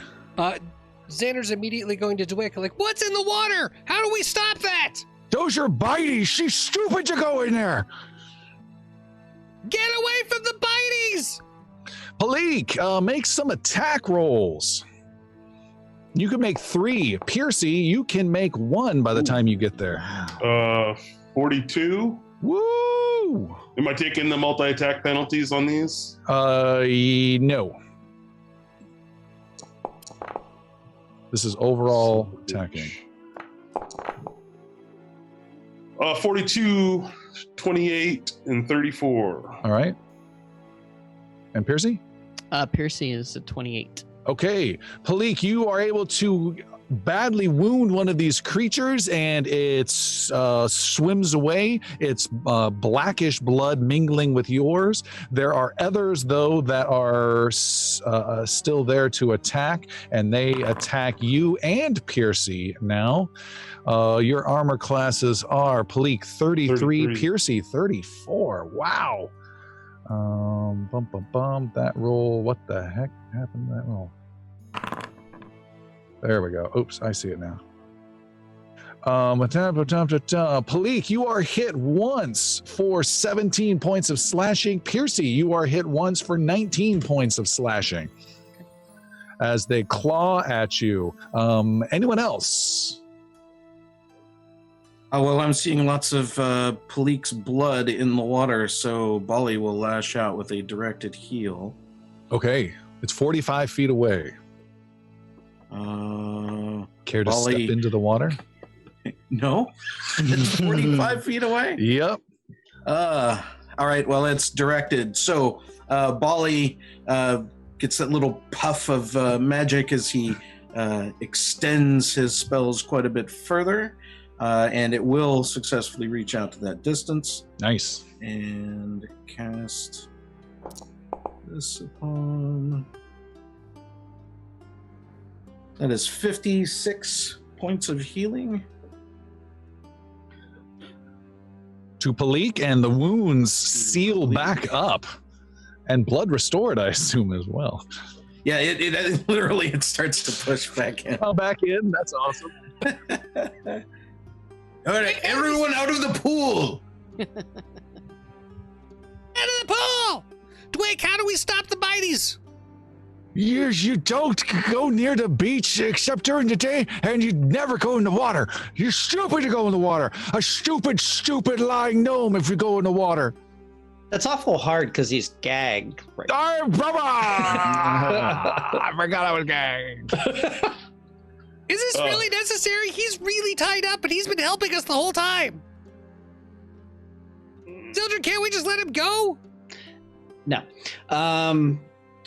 He seems to be working against his will, both with us and for the dragons. He's I'm hungry.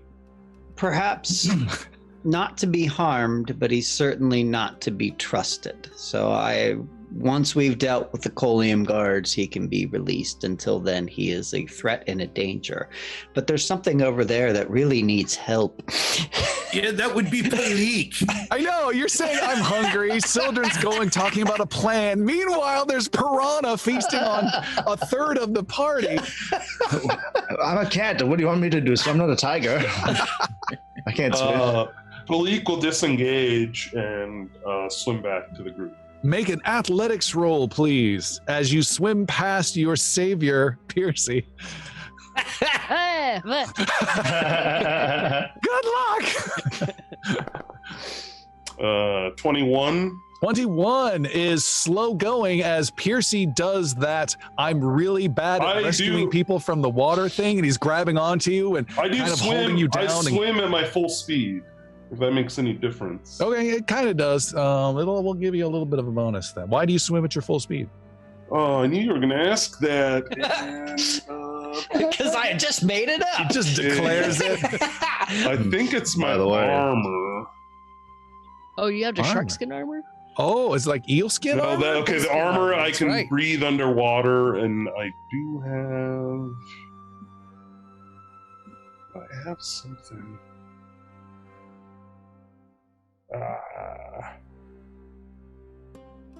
Is it a feat?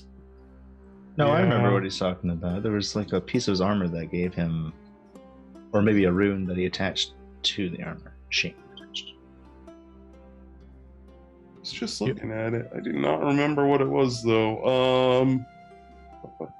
I'm sure she's fine. Sildren, what were you saying? I don't see a reason for that. So you are getting attacked Okay.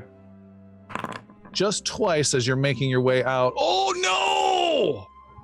no! Okay.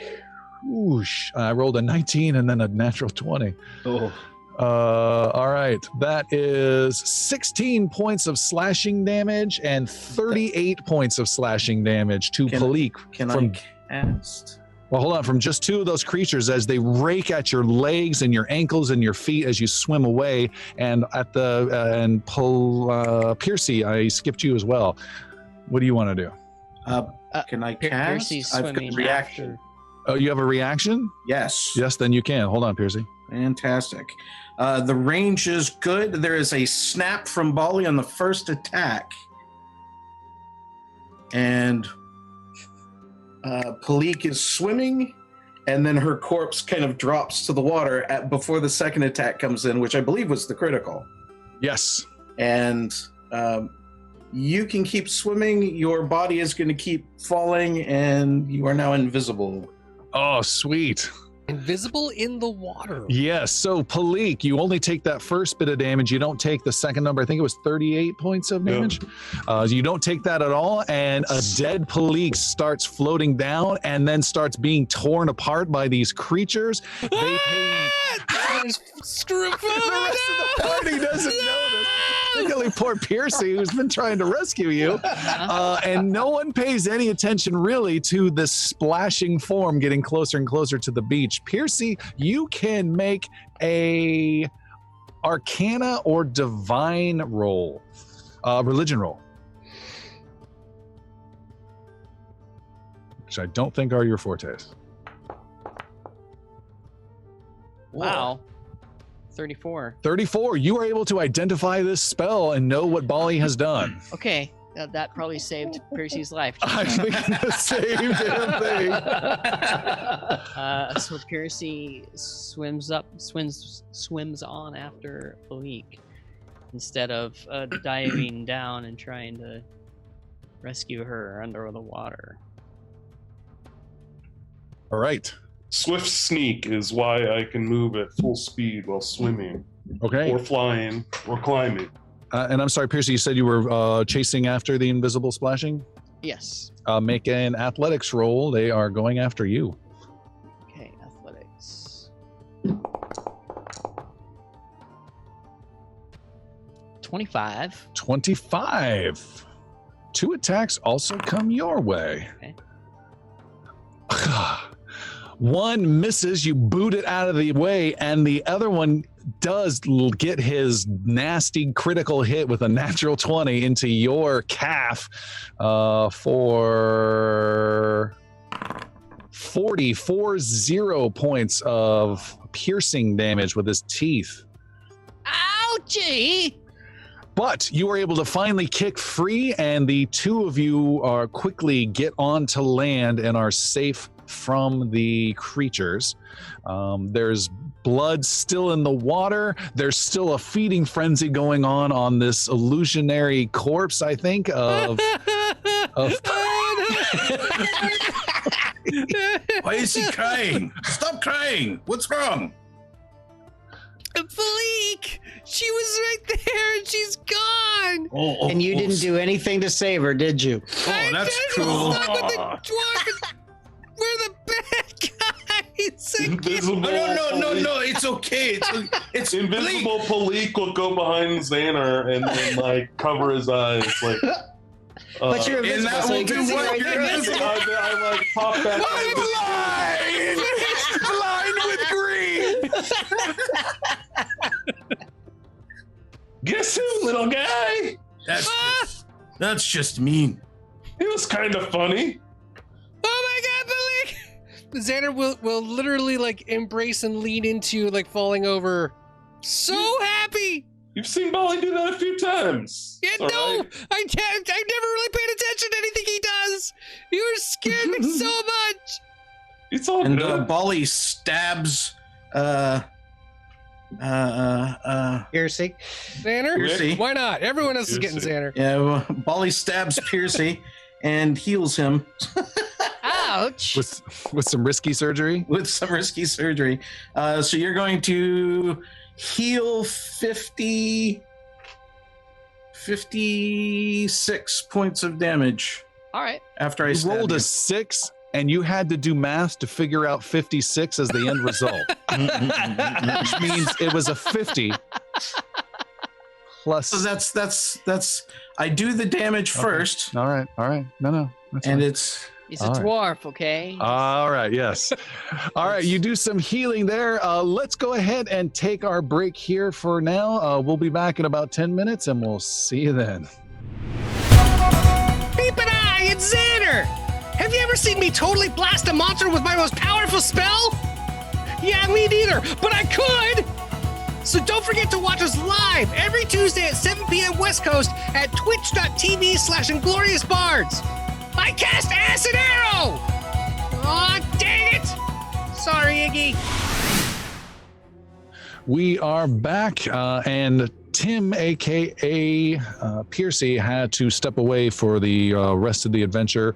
So the part of Pearcy will be played by Alistair. You're not my friends. So our heroes have gotten out of the water, and Xander got the scare of a lifetime from Palik, who is now visible, and everyone is, some of you are wet, but everyone is on dry land. What do you want to do? How was your impulsive jump into the water there, Palik? It was refreshing. Thanks to Bali. bitey and sharp by the looks of it. Yeah. And, Eventually, I feel like we're going to have to go in there. We're going to have to figure that out a little. and the creature down by the tree line is asking for some help in Sylvan of all languages. Yeah, I don't know that. It does.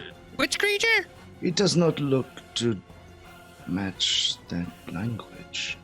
It does not, which may bear some interesting. Yeah, it's totally not a trap. I'm sure it's not. It needs help desperately. We must go. Okay. So I'm going over to there then. What are we doing with the little gnome? Twick. You mean Twick, right? Not me? What are we doing with the gnome's plural? What's the plural for gnome? Nomai. Niece.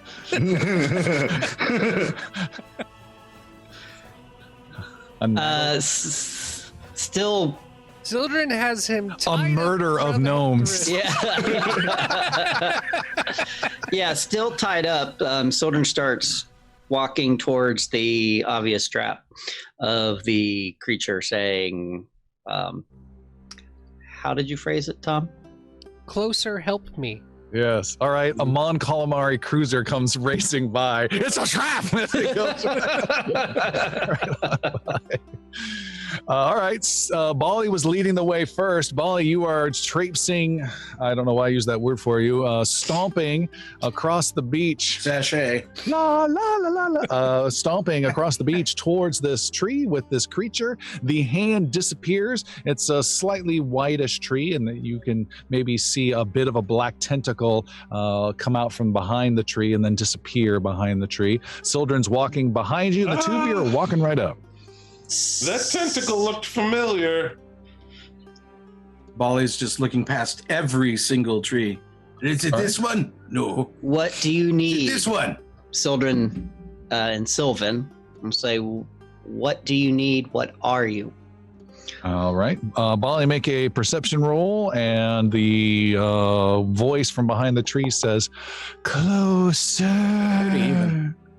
30 even? You see a bit of agitation in the water not far from that tree. I'm at the tree, and over here I see agitation from the wall. Yeah, about 25 feet from the tree is the water edge. Oh. Well, I don't. I see. There's some grumblings going on over there. Back up, Bali. Why? What? Get back up. I will. I'll listen to the druid. There's a time for dwarven stubbornness. This is not that time. This is not that time. Okay. Bali backs away and lets the druid in front of him. No, we're all backing up now. Oh, okay. All right. Oh, I smell payback here. Yeah, but we're walking into a trap. I'm certain of it. We knew that before we started walking. I got this. Everybody calm down. Xander casts Don't- Fireball. Don't start a forest fire. Do it. Only you can stop Xander. I feel a tremor in the force. All right, fireball is launched. Where is this fireball landing? So at the tree that Bali is backing away from. Okay. That Bali is still close to? No, you backed away. You're fine. Oh, okay. I just want to. I was waiting. 3 to 15 feet. Go! All right. Oh, no, I have it right here. I will give a -3 to the reflex save of this creature. Suddenly it sees this fireball coming its way and gets a 32. Oh, it saves, so it gets half damage, All right. which is only going to be. Whoa, look at that Holy damage sixes. roll. So that was a 47 was the roll. So what's half of that? 23 points of fire damage. All right. Does the fire have latent effect as part of the spell, like where it just burns everything and sets it all ablaze? No, it's not designed that way. We can do it story-wise, but its primary value is raw damage. Okay. Okay, the fireball explodes and hits the tree. The creature goes squealing, and you see this 5.5 foot tall, dark, very dark gray, almost black bipedal creature with webbed feet, webbed hands go running out and running for the water. Its head is draped almost with Medusa-like snakes, but its tentacles, black tentacles that drape down past its shoulder blades, and it has some nasty teeth, and it's racing with flames on it towards the water.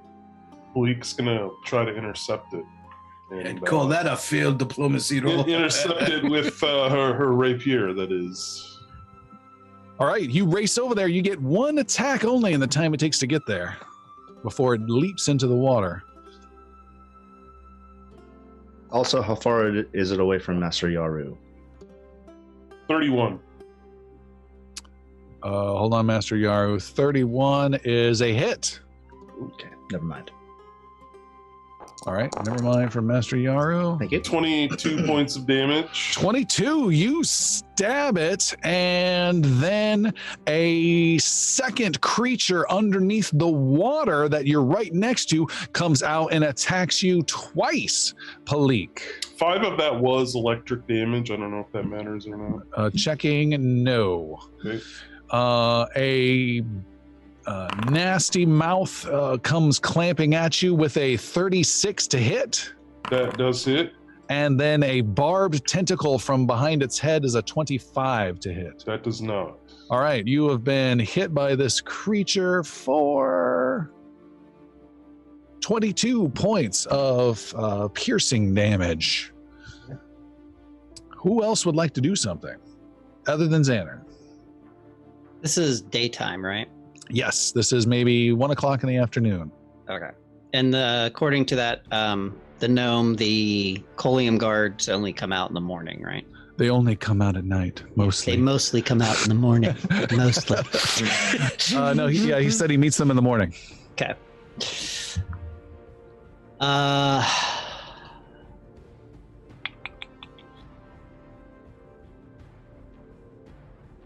Anyone want to do anything? So, Xander did it. It's all done. He's done. Did it. I was just watching. Okay. Then, Palik, it's your turn. You've got one creature that has now dove into the water and putting out its flames, but there's another healthy one that's right there just going, ah, and clawing and biting at you. What do you want to do, Palik? Yep, I'm going to reach out with my dagger and strike it Okay, you have 3 actions. with a 29. Oh, so close. 29 is a hit. Oh my gosh. For 12 points of damage. All right. I think that's the least damage you've ever done. Well, it is a dagger. And then I'm going to catch it flat-footed and hit it with my rapier. Ooh, all right. With a 27. 27 is a miss. And why was it flat-footed? Because I do my twin feint, so if I hit it with one weapon and then come at it with another Sweet. one. I like that. You're close, but it's able to just dodge out of the way, and you And then snip off a little bit of tentacle. I'll attack it a third time just to see what happens. All right. With a 26. 20, is that flat-footed the rest of the turn or the next attack? Sometimes it matters. Just FYI, it's a miss no, regardless. just that next attack. Okay. So this is not flat-footed. All right, Palik is done. The creature then attacks Palik, and it is going to lash out with one of the tentacles with a 27. Nope. It's going to do another desperate tentacle. Oh, no!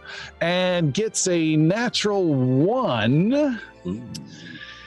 And you can disengage from the fight. You can push the creature into the water, or you can separate some of its tentacles so it cannot use them for 2 turns. Oh, we're going to separate tentacles. All right, you slash some of the tentacles off, and it screeches. What would any of you like to do now, other than Palik?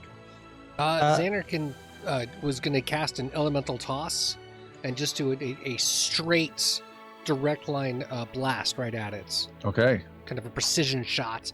He has to focus to make sure it's far enough because I think they're a little bit further than 30 feet away.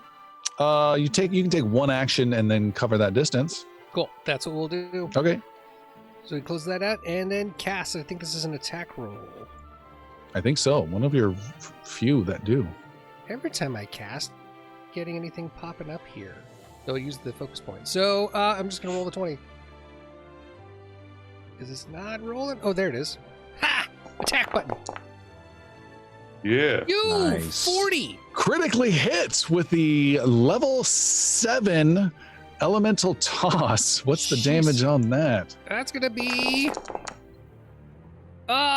38 points of flame damage. I guess critical, that would be double that, which would be 76. And are you sure it's 68? It doesn't go to 78 for a level You know 7? what? It might. I just rolled the 68 plus 6 plus 6, and that is... Oh, you're right. It should go up. I think so. So that's a 78. So let me add one more to that real Sure. fast, because why not? Plus 5. So that's 43 times 2, 90 points of damage. Wow! Okay. And what does the elemental toss look like? That's a big critical hit. Describe that one. So Xander's been working on this, and he's been building it up all the time, where he's been usually bludgeoning stone or throwing balls of fire. But now he's got this point where he can start spiraling it and make it more of an actual, like, dart, much like he does with the acid arrow. You've added rifling so he to takes your. this It's a railgun from Quake. the flame, exactly. It's this straight point that just comes right off his hand and is this linear targeted fire that just explodes into flame when it hits. Wow. And this new theory of magic you've been testing has paid off in spades as the creature is blasted like crazy, and you separate its arm at the shoulder off. Black blood goes flailing everywhere, and the creature drops to the ground, almost doing a little mow on the ground type of a thing before Palik just runs it through, and it is dead.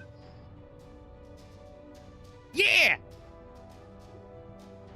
That other one that was calling to Sildren ran into the water. Does we see him at all? Nope, but you do see churning water off in the distance. Sildren will yell and Sylvan, do you still need help? You guys are worthless, except for Xander. No, Sitting Yaru. with your thumbs in your butts. While that was happening, did the singing sound stop? Was it those creatures, or was it coming from somewhere else? The singing sound? That I don't know their language. The Sylvan. Oh, that was the creature. It was the okay. creature. Interesting. Sildren will search the area where it was calling from originally. All right, Now you find some fishy scat, and that's it. Anybody ever see anything like this before? I don't think this was the ambush you were talking about, Sildren. These seem to be creatures in their natural habitat. That creature was attempting to ambush us, and the other one that came from the water was his compatriot. Certainly not the dragonkin. No. They will be here in the morning if we do not go seek them. In the tentacle, bitey infested dirt that people impulsively jump into. Well, I hate to point this out, but that one decided to come out of the water. Indeed. What's to stop them from more of them coming out of the water while we wait for the colium? I don't know. Nothing. Ask that stupid little guy over there. That fake gnome. What's to stop? He doesn't speak my language. No, but Xander. Oh, he knows he's looking at, he's glaring right through you. He has the intimidating glare feat. I'm pointing at the fishy scat and then pointing at him. Fishy scat, you. This is going so well! I'm not trained in diplomacy. I have a question. The rumbling in the water, first of all, does it cease at all, or is it still happening? And is it happening close to the shoreline all the way through the water? Is it happening near the sphere at all, or is that very calm water going into the hole? All the water has now turned calm. There's no sphere. There is a hole. So yeah, the water is now calm. There's no disturbance to it. Okay, all the water is calm. Are there any structures, natural structures that seem to reach over the surface? Like a land bridge kind of concept. Nothing like that, but there is along the left side some walking distance, but you can see it around the left side of the lake from where you're at is a steepish cliff of about 30 feet tall that rises up. So it's almost like a little mini plateau that the woods go up in that direction. You do see that. Would we be able to see down into the hole from there? No. Master Yaru, can you do a flyover of the hole to see what's in there? Yes, now that we are much closer, that should not be... It should be more easy to see. It's a one-way trip, man. Unless we know about gravity and all of its ways. He goes to the Acme School of Flying. I go to the yabba yabba yabba yabba. Yes, allow me to cast Wind Jump once again. And I'll click my heels and the golden wings shall appear. All right, that lasts for 1 minute, and it lets you do or move as a fly. What is your move It speed? allows me to move 50 feet 50 feet per move action. per move action as my fly speed. So that's 150 feet per every 6 seconds, Yeah. and the hole is 100 feet away. So you can instantly get there within 4 seconds, according to my math. Christopher, and you fly running over towards the hole of the water. You make a perception roll for me, please. Perception roll.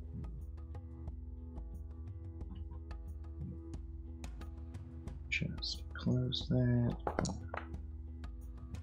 Oh, a 19. Total of 39. Total of 39. Yes, All sir. right. You can spot 2 interesting points of note. One is you get close to being directly over the hole, but you can't do it exactly because there's a spout of ice just flying up, and it's cold. But you don't get too close to it. But you're able to look down. It's that spout is 10 meters in diameter. The hole is 20. So around the edge of this spout, there's a gap that goes down. Mhm. It goes down. Double checking.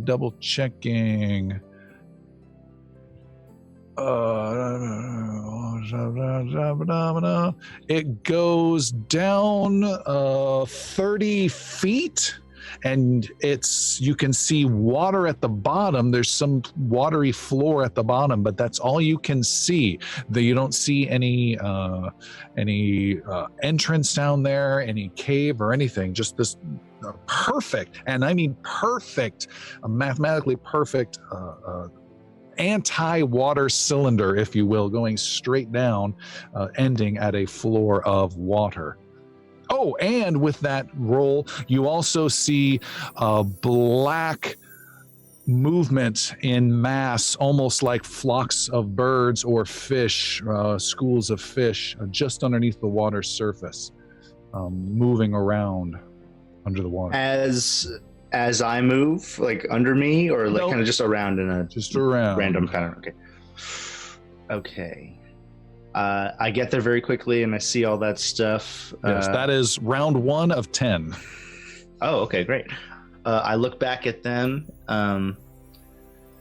and I will describe as such. There appears to be a gap in between this beam that is shooting out and the hole itself. Although 30 feet down, it is a floor of water. You're yelling 100 feet away. I gotta yell this? Okay. Round 2 of 10 is complete. Okay. Waiting for their reaction for my third round. Thumbs up on the shore. Whatever you just said. Yep. Yeah, Yep. I keep doing figured. This kind of, I give a hard look to Bali, trusting him to Bali with like the air thing. You're well out of range. He gives you the Great. thumbs up side. Yeah, we both do a circle, and it's like, yeah, no, cool. I go down. Okay. All right, round 3 is you going down. Somewhat of a spiral, if I can, around All right. the beam to get a I big think you 360 mistook range. what I said. Soren is doing a prepared action, Okay. which will be aerial form if there seems to be trouble or something. Like, If he's under attack, yeah, basically, if Master Yaru does not come back in, just a brief period of time, or there's a Okay. ruckus or something, Okay. Basically anything Okay. really changes, Okay. then he's going to take aerial form. all right. I'm ready. Yelena says, what's he doing, Xander? I think he's investigating exactly what all this is. That's a giant spire of ice coming out. That's not natural. It looks like there's a hole in the water. He's going to get himself killed, is what he's going to do if he stays down there too long. He's going to be eaten. Nah, he'll be fine. He's Yaru. You've seen him get out of things. That's Master! Xander, ask your little buddy After you. if he knows where the Colium come from. Like, do they come out of that hole, or is there another entrance? Quick, do the Colium Guard come up out of that spout or out of the hole to water? Or do they come up through the water with all the biteys in there? Yes, they come out from the hole, Oh, but they don't like it. They don't like it at all. And that's the only joy I get. That and being set free as promised. My 2 greatest joys in life are my freedom and watching them suffer the heat. Freedom. Braveheart. We have good news and bad news then. Children can speak under common now. So he's gonna talk to Next. Tell him we have good news and bad news. All right, now I think Alistair wants to know what the hell is going on as he is going. Yeah, I'm just waiting for Tom to be like, round 7 of 10. As they Because whisper. they took so long. Yeah, right. Time is going by. You're just stuck paused. Does this time count? You are spiraling down on your 3rd round, and you reach a 30-foot drop and can see there is nothing down here but this perfect cylinder of falling water coming down. But it's not chaotic like a waterfall or anything. It is perfectly smooth. You can even get your hand right up to it without touching it, and no splashes of water touch at all. If you back up too much from facing this wall, that's the spout of ice, which you're also being careful of. And that's it's almost like a turbine engine that is on idle. So it's a little intense, but it's not blasting your ear, but it's with ice shards and snow blasting up. But it too is very precise. No ice or anything is falling outside of that. This is very unusual and unnatural and magical for sure. You can see one thing, possibly 2. Let's roll a perception for the possibly 2 thing. Does the water in the pool appear to be going towards and like pooling like a current? No. I rolled a 32. With a 32, you see 2 things. One is you see beneath you that this seems, the water at the bottom seems to be a floor of about about 1.5 foot in depth of water only, because then you can barely see translucent walls again of the side of this vertical cylinder, and you can see that spout underneath. So it's essentially it's not 30 feet, it's 60 feet deep with a small 1.5 foot quote unquote floor of water. Does that visually make any sense to you at all, Alistair? I'm trying to get there. Like Pythagorean like glass or whatever it is. Yeah, so it's a 60-foot cylinder. Yeah. You've gone down 30 feet, and there's this little ceiling roof floor thing of a thin border of water, like a bottle cap or something of water. Okay. A coaster of water. is what's there. And I said Okay. two things. You also see some dark swirling shapes in the water starting to swarm and get closer and closer as you get closer to the edge of this cylinder wall. So the water Round is 4. Okay, so the water is flowing perfectly. This is in between round 3 and 4. Yeah. Water's flowing perfectly down and then kind of slanted to the floor, Yep. and that's what's. And the creatures can swim in that 2.5. Nope. You No, just see okay. some shapes, and it's blurry and it's gray and it's hard to see, but you can see some dark shapes, and you kind of edge away from the edge of the Yep. cylinder. And then there's this floor that shows that you're on the second part, and there's a lower section just underneath that you can see through this translucent foot and a half translucent floor. During round 4, as I get close to, my foot gets close to the surface of that water directly underneath me, what do they do? Nothing. I'm going to dip into the water and touch the ground. You dip in, it resists, but then your foot goes through and you can travel through that floor section if you want. Okay. All right, round 5 has you descending down into, I'm getting nervous with the bingo fuel thing coming back to mind. Yep. Okay. Cat. Round 5, a wet cat descends down through. You are moist and wet, but you come through the other side. Okay. As you do so, it seems to be getting a little colder, and you double checking.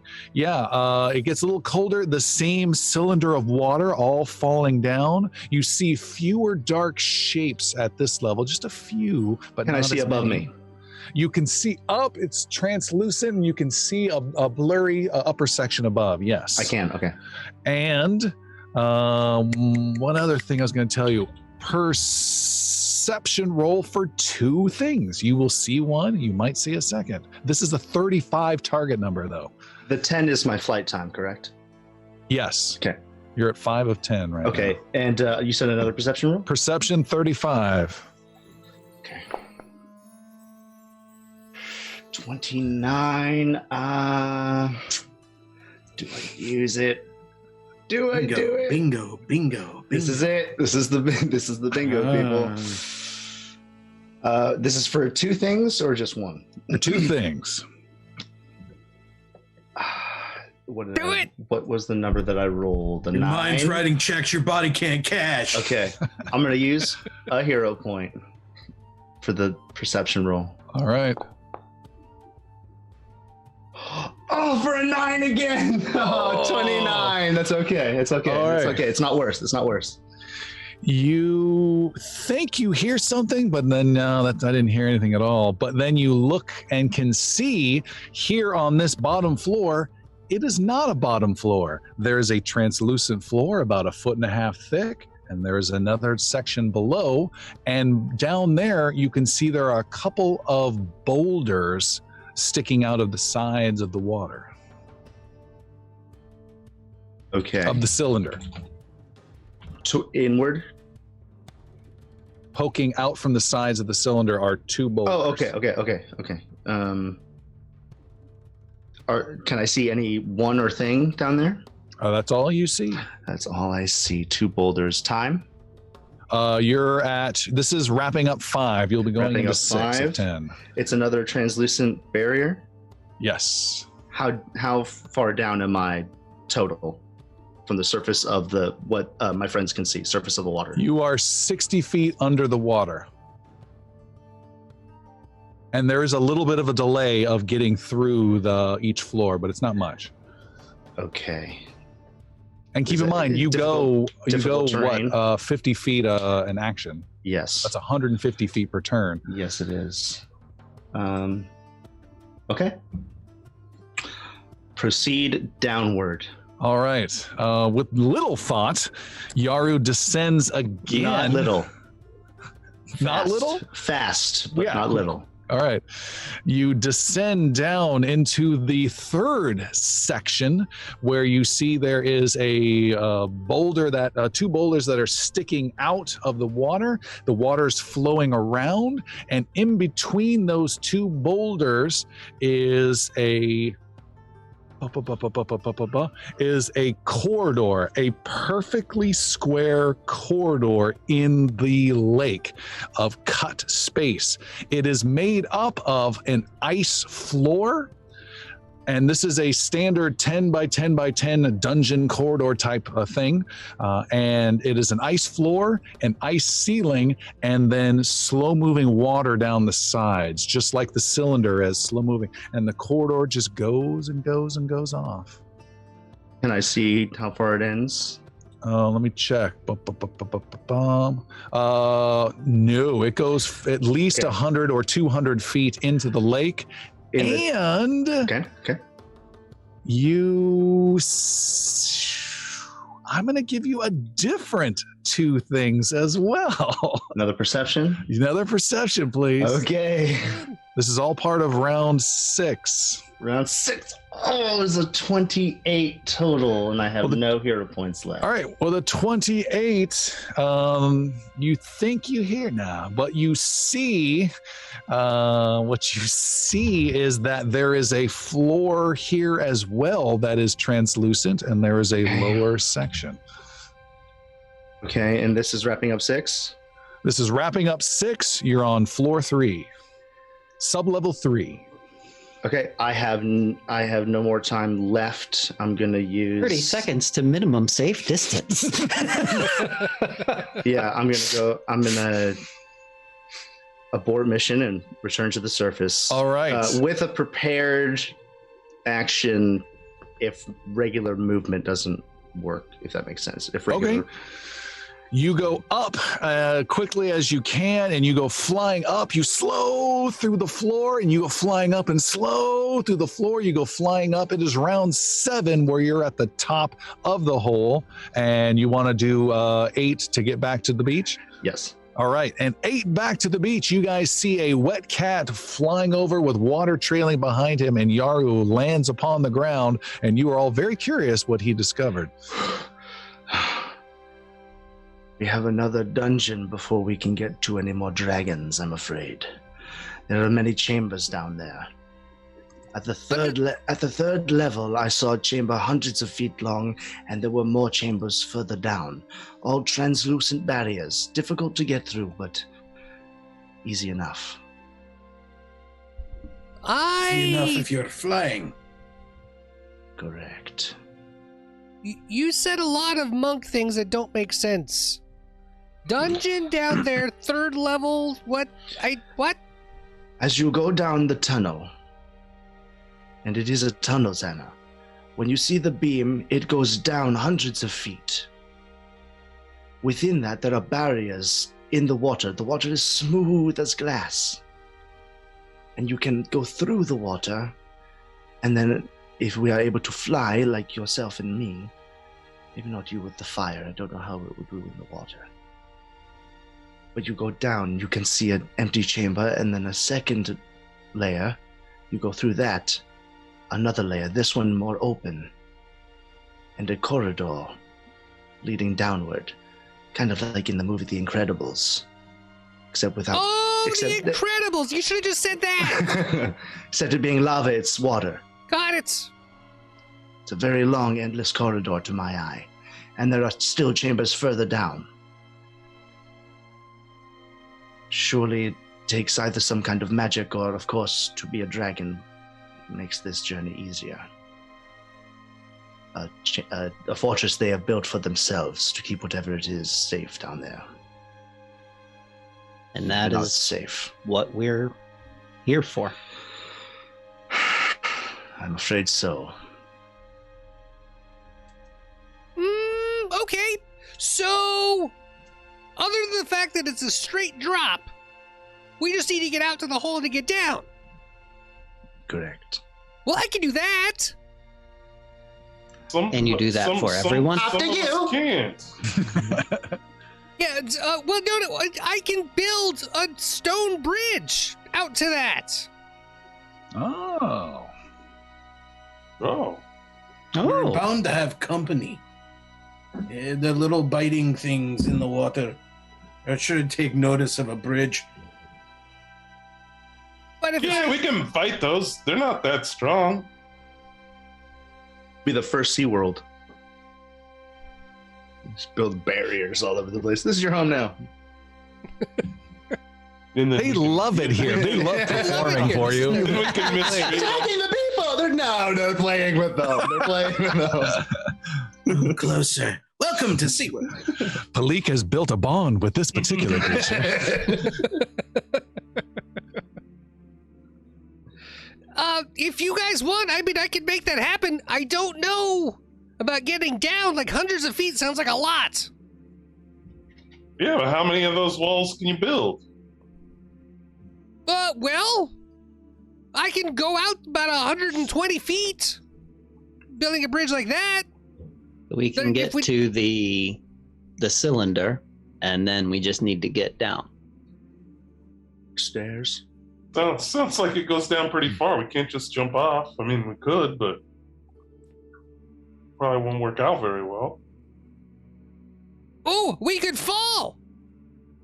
I've got Featherfall. I could cast Featherfall on everybody, and you could just drift. I mean, from experience, falling is the easy part.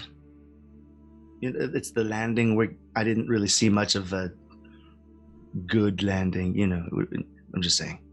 You're saying there's no place that you end. You said there was. It's like a quicksand, but it's water. It's like quick, slow water. But Okay. you know, quicksand is, I don't know, So you can just get in the water and swim down? possibly, and then you fall another. What was it, like 30 feet? I believe. Yep, 30-foot sections. Fall 30 And you feet into the said- next barrier. There is resistance in the water, which would likely, if you're falling, and would slow you down, perhaps.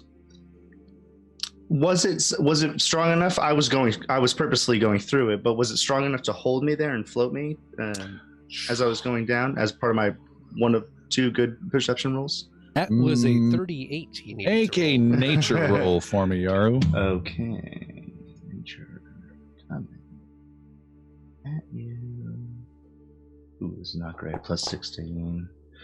A 28. You keep rolling 28s and 29s. Yeah. With a 28, I'll say your best guess is if someone were to drop down into that hole, they would likely fall through several floors unless they were moderately lucky. Not extremely lucky, but moderately lucky. Okay. I would not chance it unless you're certain you would not go through. You said feather falls, Xander? How Yeah. how long does that last? Well, that's a great question. Let me find out for you exactly. He turns to Yelena. How long does it last? You know this one. You do the test. I have a question. Your little friend there, he seems to know the area pretty well. Maybe there's another way into the area that he might know about. I'm all for just tossing him in the water and being done with it, but maybe he knows something. It's a great question. I would love the idea for us to build a bridge, find a way to float ourselves down to the bottom. He's like, they should have just taken the stairs. It's like, There's Frodo the and boat, Sam the being at submarines, right? the Black Gate. Dwick, do you know of any way to get to the dragons? We're looking at going down the hole. I'm not helping you at all until you let me go, you lying dwarf scum lover. Wow. He doesn't know. Let me try, Xander. Good. He points at he gets close to you and says, "Brother." Goo gaga. He gets frustrated and Sifu voodoo. ignores you. I'm very Pearcy. confident that I could blast this little thing out of space. So, Bali will break out his dagger and approach the creature. Yeah. All right. He spits at the ground and grabs a weapon to defend himself, which is half a seashell. Half a seashell. I am going for the manacles that are on his hands.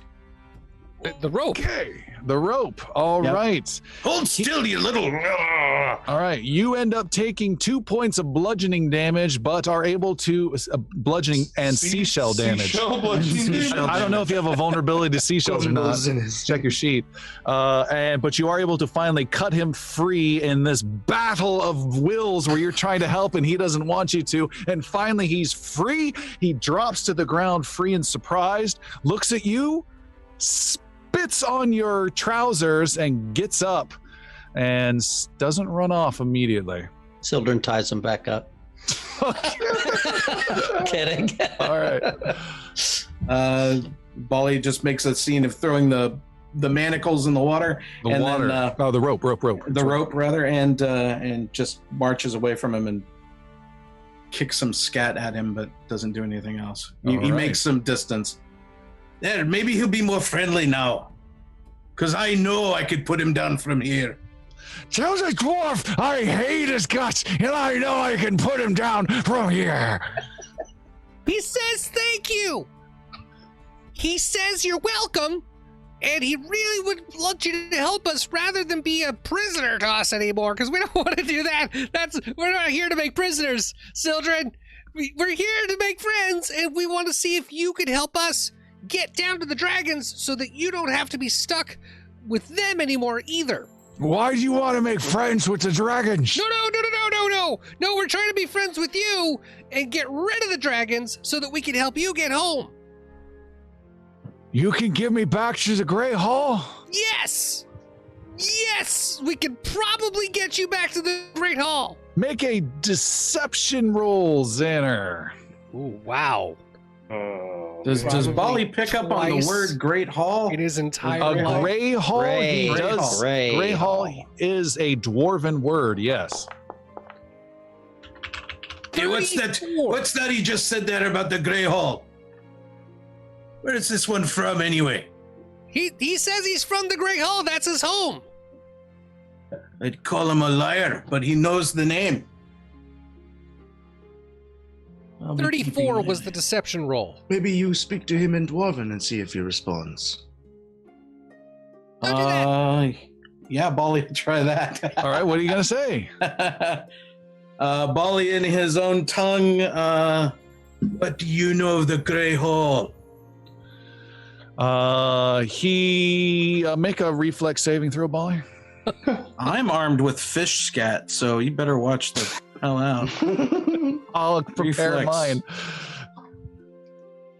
24. 24, you are hit by spit again. He gonna need something to drink soon as he spits on you. There's and, lots of water over there. and he just spits and says, Great Hall, and spits on you, Bolly.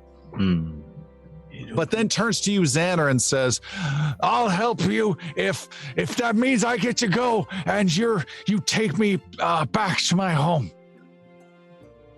Done. Take me home. Country road. Because I can't remember. Oh, take me home. Because I've been a prisoner all my life. That worked out. Well, Phil Collins on the beach. That was Phil Collins on the beach, by the way. Yes. Tonight. Oh!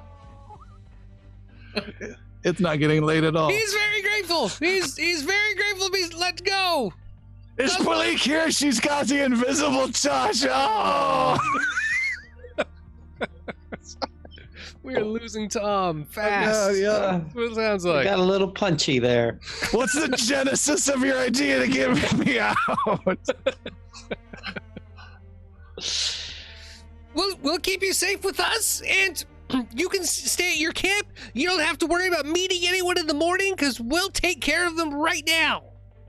If you could help us get down into where their lair is, where their dungeon is, whatever. How do we get down there? I'll tell you this. I have no idea. I've never gone down there. Good, that's probably good. That sounds like a good thing. He doesn't know. That is worth a shot. Do they come from the middle, or do they come from Yeah, he says somewhere they come else? straight up. Do they come out of the ice, Dwick? Or do they come up Yes. through the water? The ice. The ice! They come through the ice! The ice that shoots straight up! They come through the ice. From Maybe- within the ice that's shooting up. Did Correct. we look at the ice?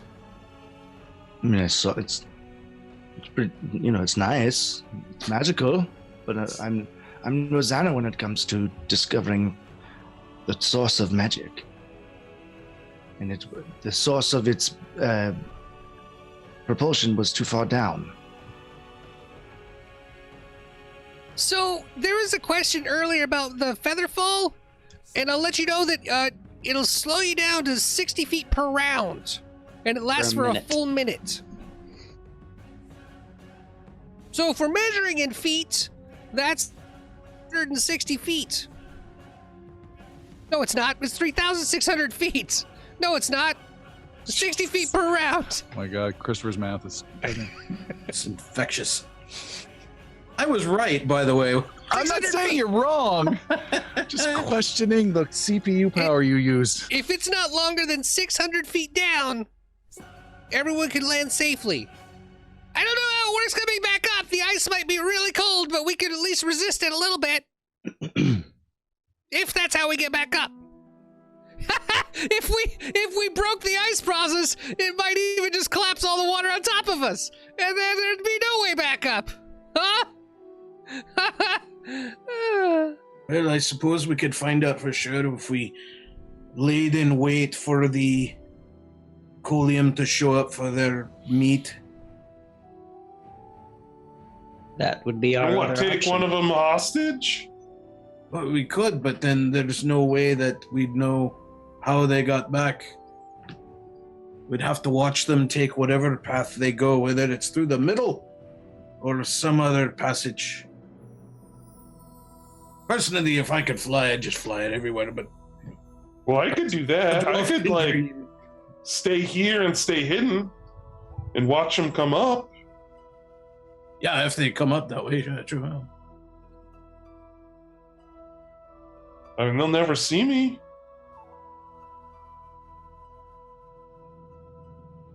I could also fly over it, send a wall of fire down. And I don't know if that would melt anything or if that would just be a waste of time, but I could definitely ring it all off to see if it stays warmer. Make it really uncomfortable for them, but then they would know that we're here. Yeah, all of them would know you were there. And if she's here, that's another. Xana, what is the crystal doing? No! What is the crystal doing? Is my question, and yours. Xander pulls the crystal out, assuming that it wasn't dropped inside the Yonkrov hole. Well, now that you mention it, the crystal is in your hand and it is vibrating towards the spout of ice. Maybe I should have taken that with me. I didn't think about that till just now. Xana? Well, we have two options, it seems. Allow the... Actually, probably... Mhm. If you give me... Sorry, go ahead. Wait for the Colium guards in the morning, kill them, maybe capture one. Or wait for the Colium guards in the morning, let them come out and go back, and then attempt to follow them to the best of our ability. They're only going to go back if this one cooperates and gives them all everything he promised them, which we're not going to allow.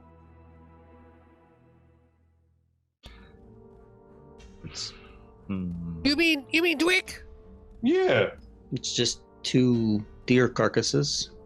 he needed like 2 more than he already has. You gonna go out and hunt some more deer?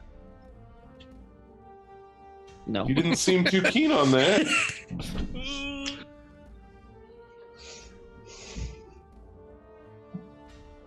Xander, you really aren't as structured with your ideas as I thought you were. How's everybody feeling right now? Hang on. If they are displeased with him for a lack of meat, that could create a diversion for us to get inside.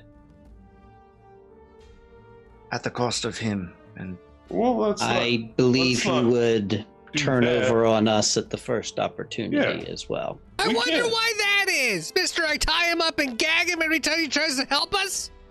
Do you want Mister, to? I won't let him go wonder after he why. makes a promise. He's the one that bit you. Like, why are you defending him? But I don't think we should let him. We shouldn't, leave him to be slaughtered either. But how's everybody feeling right now? What if we just go down there right now, see what happens? I said we could go down there together now. We could wait a few moments, because if we wait 10 minutes, I can get a focus point back, and I can fly down there again with the crystal in hand and see if that changes anything. And I'm happy to go again by myself. I say we take off and nuke the entire site from orbit. It's the only way to be sure. I'm happy to I'm do all the for journey hiding. again. I'm very curious to see what happens. Hiding is also a valid option. You're curious to see them come up?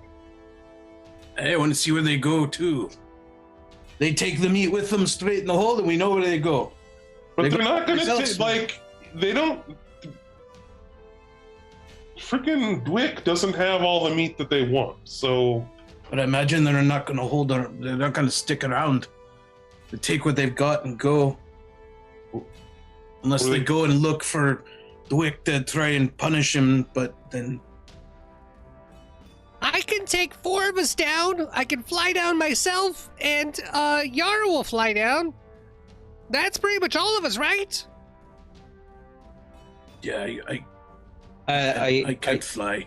You Are can you take talking about by after creating the stone wall? Yes.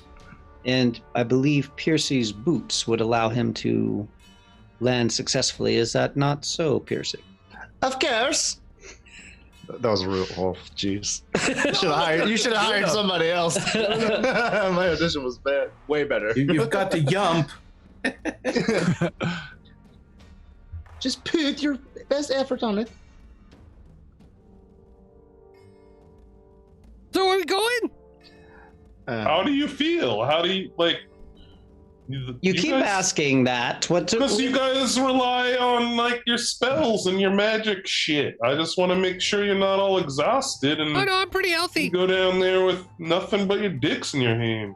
My dick is a pretty magical item. In my hand, slow your roll. seen such a weapon.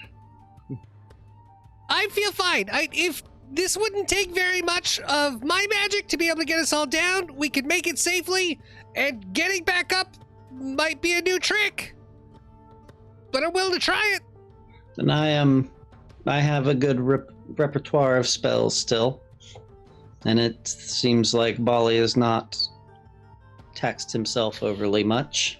Well, if that's what we're gonna do, I feel like you magic people should take a second look at some potions and some runes we have. Oh yes, Yes, love we it. have. Right here. Yeah. Bali takes his time and starts healing Palik with medicine. A risky surgery stab. No, it's not. That's during combat. This is treat wounds. All right. So it's 29 every 10 minutes. Okay. Yes, and we have several items that we were unable to identify before we leveled, but now we have leveled. Exactly. All right, you guys are gonna spend 10 minutes and do this. What were the items? I don't know, Tom. You tell us. You tell me. He's not gonna tell us. What? Oh, please. There was a rune, 2 potions, and then the ice shard crystal, which we were using. I agree with that, except I have it as 3 potions. Yep, I 3 think we potions. identified one of them as an elixir of life, which is in the party loot Yep. sheet. Okay. All right. So you guys spend some time, and I believe Xander's the default roller, which I roll as a secret Identifier. roll. And a master. Because it also takes him less time. Yes. Xander identifies all. Sweet. Let's bring up the party loot sheet so I can bring some Good call, stuff over Seth. there. Been waiting all episode for it. Should Bali take this? Just last try to elixir squeeze of that life? in You there. guys need to shut up so we can do Right. stupid gnomes. Bali wanted something? Should Bali take this elixir of life that's in there? He's got one on him already, the greater. But no one took the elixir of life greater that was remaining Ooh, behind. let me see if I Can take that? Or Yeah, I don't think. Does Sildren have anything that's a healing potion? And I think that ice shot has is already some healing. Xander's out of the party sheet. I'll take it if no one else wants it. Well, I mean, we could all want it, but No one else will. Let's I'll be see what last. everything else is. All do you right. have any So, other healing potions? Yes. enough. Let's. all right. that's a Here's good what you idea. identify. Look at you with the good ideas tonight. Mhm. The two potions are duplicates of each other, and they are not potions at all. They are a crystallizing poison called Bristling Coat. You spend time to coat a weapon, and the weapon stays coated for 24 hours with this poison. And when you first do damage with this weapon, the poison will then be applied. The target has to make a fortitude save of 31. So again, stronger against weaker enemies, more easier made by tougher enemies, higher level enemies. If they fail that, they become stage 1 poison. If they fail again, stage 2. It's like the dying, but it's stages of poison. And what this does is it's a poison damage of 6d6 on round 1. And if they fail, then it becomes 8d6. And if they fail again, it becomes 10d6. And they can go up and down. If they ever get to 0, poison's gone. But they cap at stage 3, 10d6, and they can have a total of 6 rounds of poison. So worst case scenario for them is 6d6, 8d6, 10, 10, 10, 10d6 poison if you once you do damage. So there's 2 of those poisons available. Dropping them into the list now. The rune, on the other hand, is a fortification rune applied to armor. So if you have +1 armor, your armor can hold 1 other type of rune. If it's +2, you can hold 2 other types of runes. And I don't think many people have any runes on their armor other than the base protection, which don't count. So this would apply to, I think, to most of you. This is a fortification rune which wards against the most deadly attacks. Each time you are critically hit, for the rest of the time you wear this armor, you get to make a flat 17 check or higher. So that is a 20% chance every time you're critically hit to convert that down to a normal hit.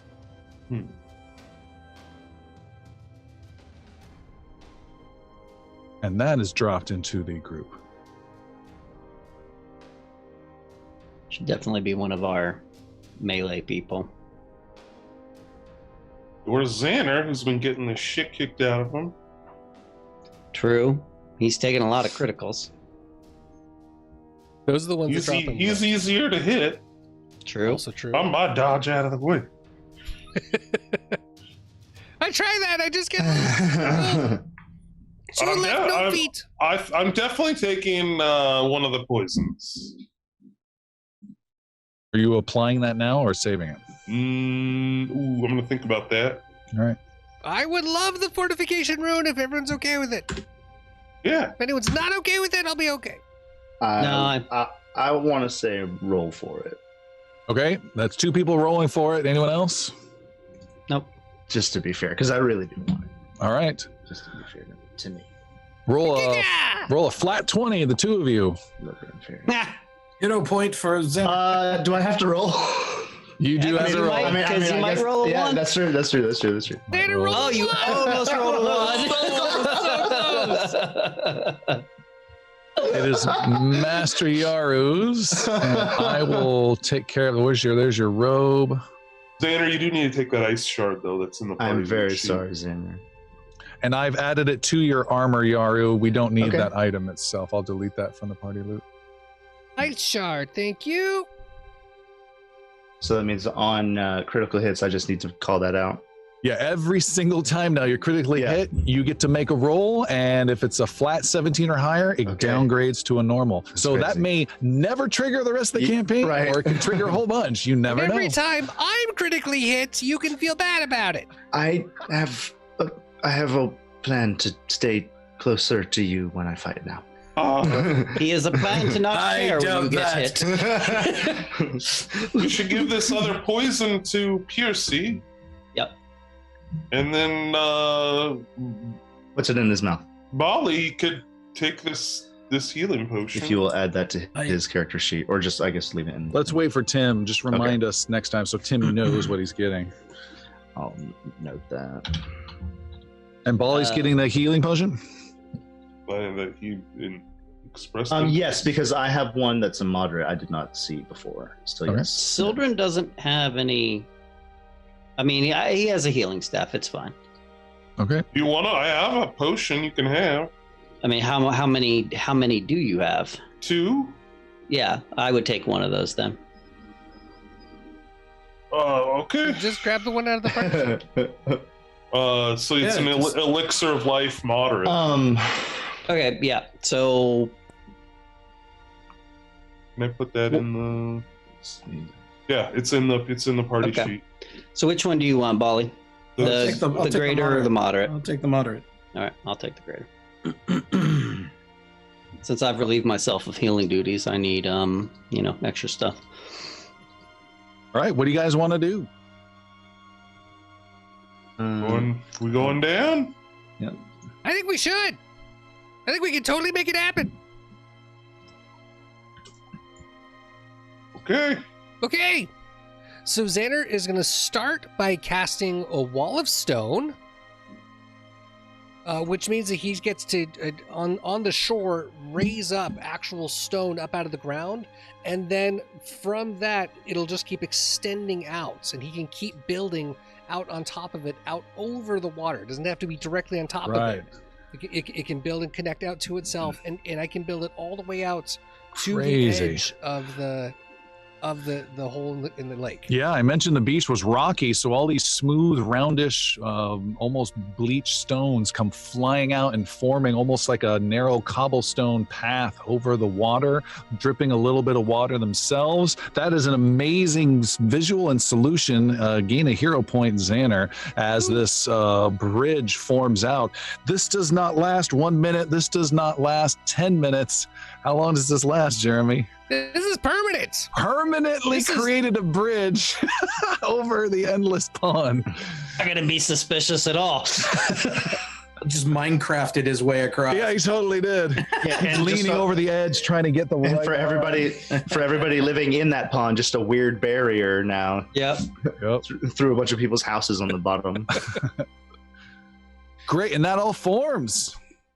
So if we get to the edge, one after the other, if you drop in, I will cast Featherfall, and you can you will float gently down. I can cast Featherfall for myself to save your slot. Okay. Don't worry about me. And Pearcy is good. Worry about me. Yeah. Yeah, So save Bali it. and Save Worry it. about us.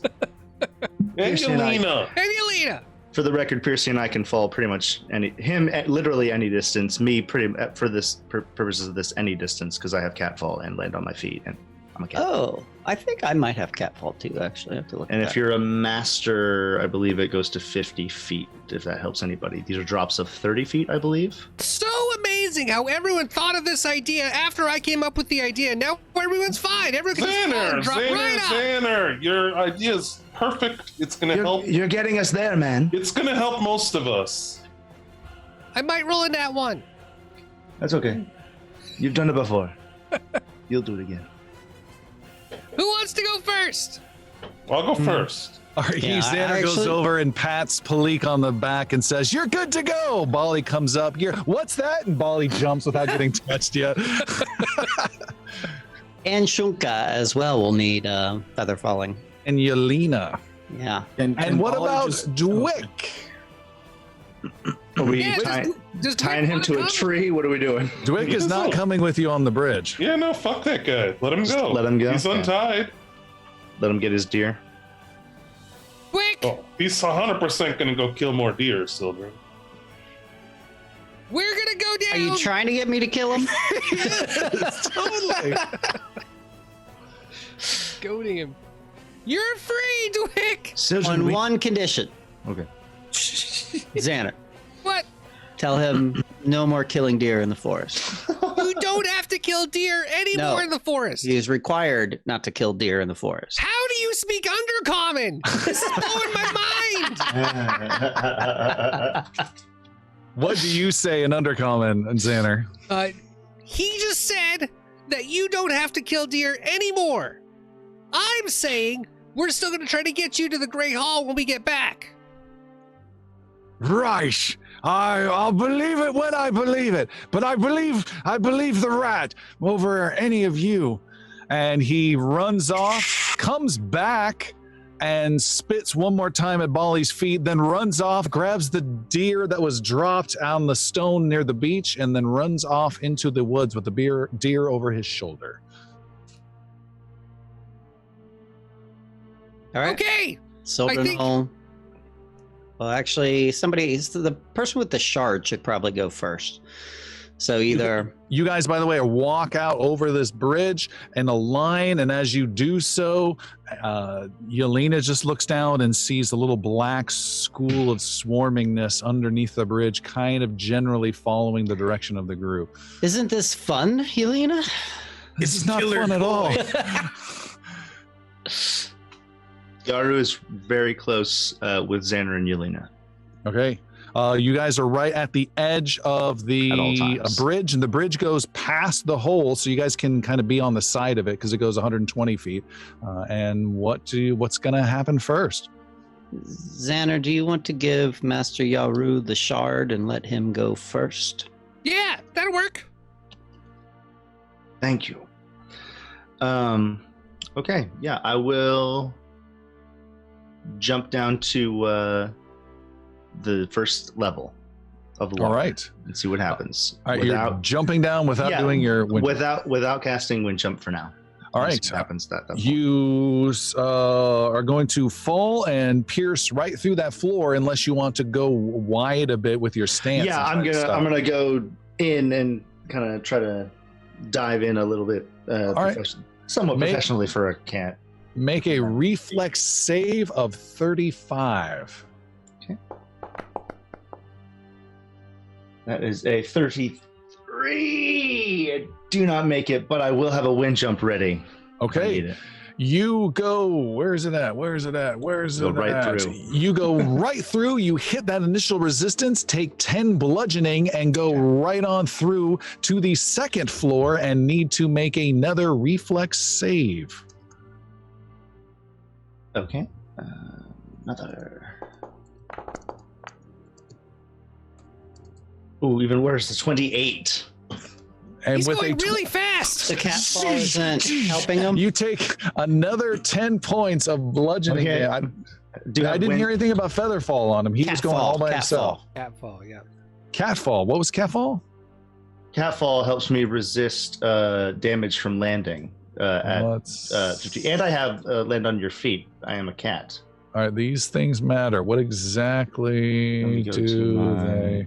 So land on your feet. When you fall, you only take half normal damage and don't land prone. Okay. So the first level should have stopped me, I suppose, at that point. Maybe. What's the catfall? What needs to and- know your acrobatics? Are you trained, expert, master? I am definitely acrobatics master. Your master? You Sorry, that take was and I rolled a natural one for some reason. Okay, you take no damage at all from the falls. However, you do keep falling down. So you pierce through the first floor, you fall down, pierce through the second floor, but you're still taking no damage. And now you're approaching the third floor, which is the one with the boulder in the side corridor. I need you to make another reflex save. I will, and I'm casting wind jump as soon as possible here. Gosh, 32 this time. All right, and you're about to pierce through as you're about down to your waist, piercing through that floor. You cast wind jump and are able to control your movement and fly where you so choose. I'm going to go back up 2 levels back to the first so they know I'm okay and can see me through the barrier. All right, Yaru's head comes out the bottom floor and waves all moist. I went a little crazy. Definitely use Featherfall. Definitely use Featherfall, guys. What is the shard doing? maybe- Is it Maybe ropes. reacting? And yeah, what is the shard doing as I approach? The shard is pointing away from the spout where it originally was and is pointing down at an angle in deeper down into the lake at a little hypotenuse slanted angle. Mhm. Okay. We are definitely near the source of the shard's activation. It is this way. Sildren will step off and cast Featherfall. All right, Sildren, you fall and you cast Featherfall. You wait till you fall a couple feet because it's fun. Then Yeah. you cast Featherfall and you go whoosh, and then you gently go down and you alight gently upon this weird floor of resistance, and you can choose to go down or stay on that floor of water. There's really nothing I can do on that floor, right? That's up to you. I'll continue to go down.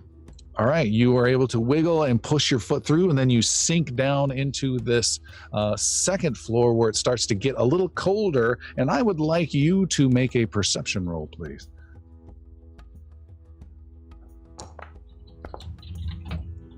Uh, 31. Make a nature roll now.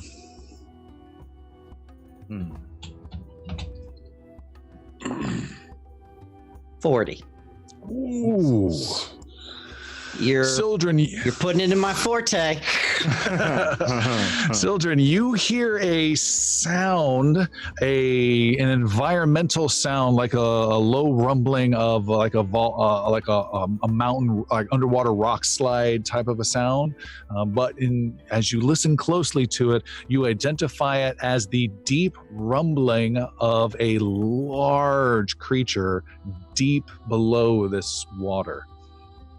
Far, far below, and it's this moaning, rumbling sound. Would it be dragon-like or not dragon-like? It is not dragon-like. You got a 40? God dang. You think for a moment, it is not a dragon, it is a kraken. Large, gargantuan underwater beast. Get me back up! Can I feather fall if I go upside down? Upwards. I could. Okay. And you now have the option of you light upon the second floor. I will do that for a moment and call to Master Yaru. You're like hitting my head with your foot. Yeah. And the Kraken is what, deep down inside? Deep down below. I would even say, with your perception, directly below. There is a Kraken beneath us, Master Yaru. I will wait here and inform the others, as this may change As Bali goes, our plans. A creature. Like a stone! A creature more rare than Charais herself. What do we do, Sildren? What do we do, Sildren? Well, I mean, this is what we're here for. Is it not?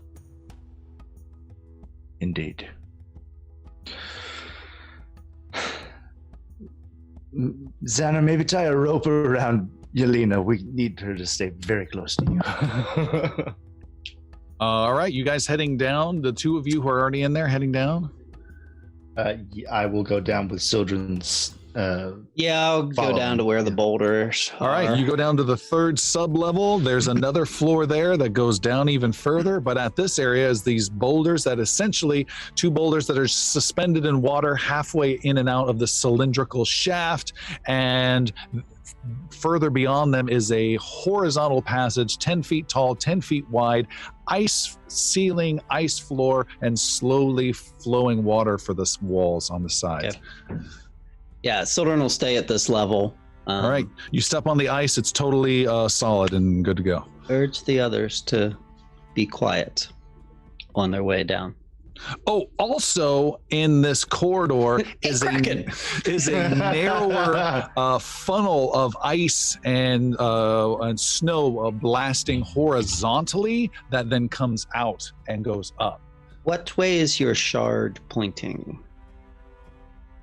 And you pointing, the shard at is me. pointing. It is pointing down that hallway. Okay, so So we may this- not need to face the Kraken. So the source of this spout is actually coming from the side and then up? Correct. Oh, okay. All All right, what's going on up top? I'm going to send you next with Yelena, so the two of you can go down together. Yeah. Hold Okay. hands and keep her safe. Stay close. Come here. All right, she holds on to you, and she is definitely shaking a bit. It'll be all right. We killed the dragon. You did a good job in partially killing this dragon. There's nothing that we can't beat now. And as you descend,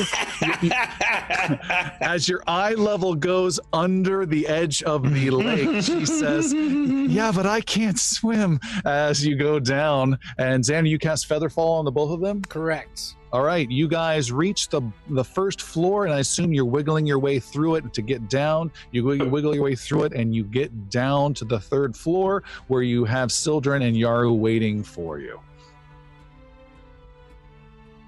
Molly, you're next. Okay, so the plan is I jump and I'm okay. That's it.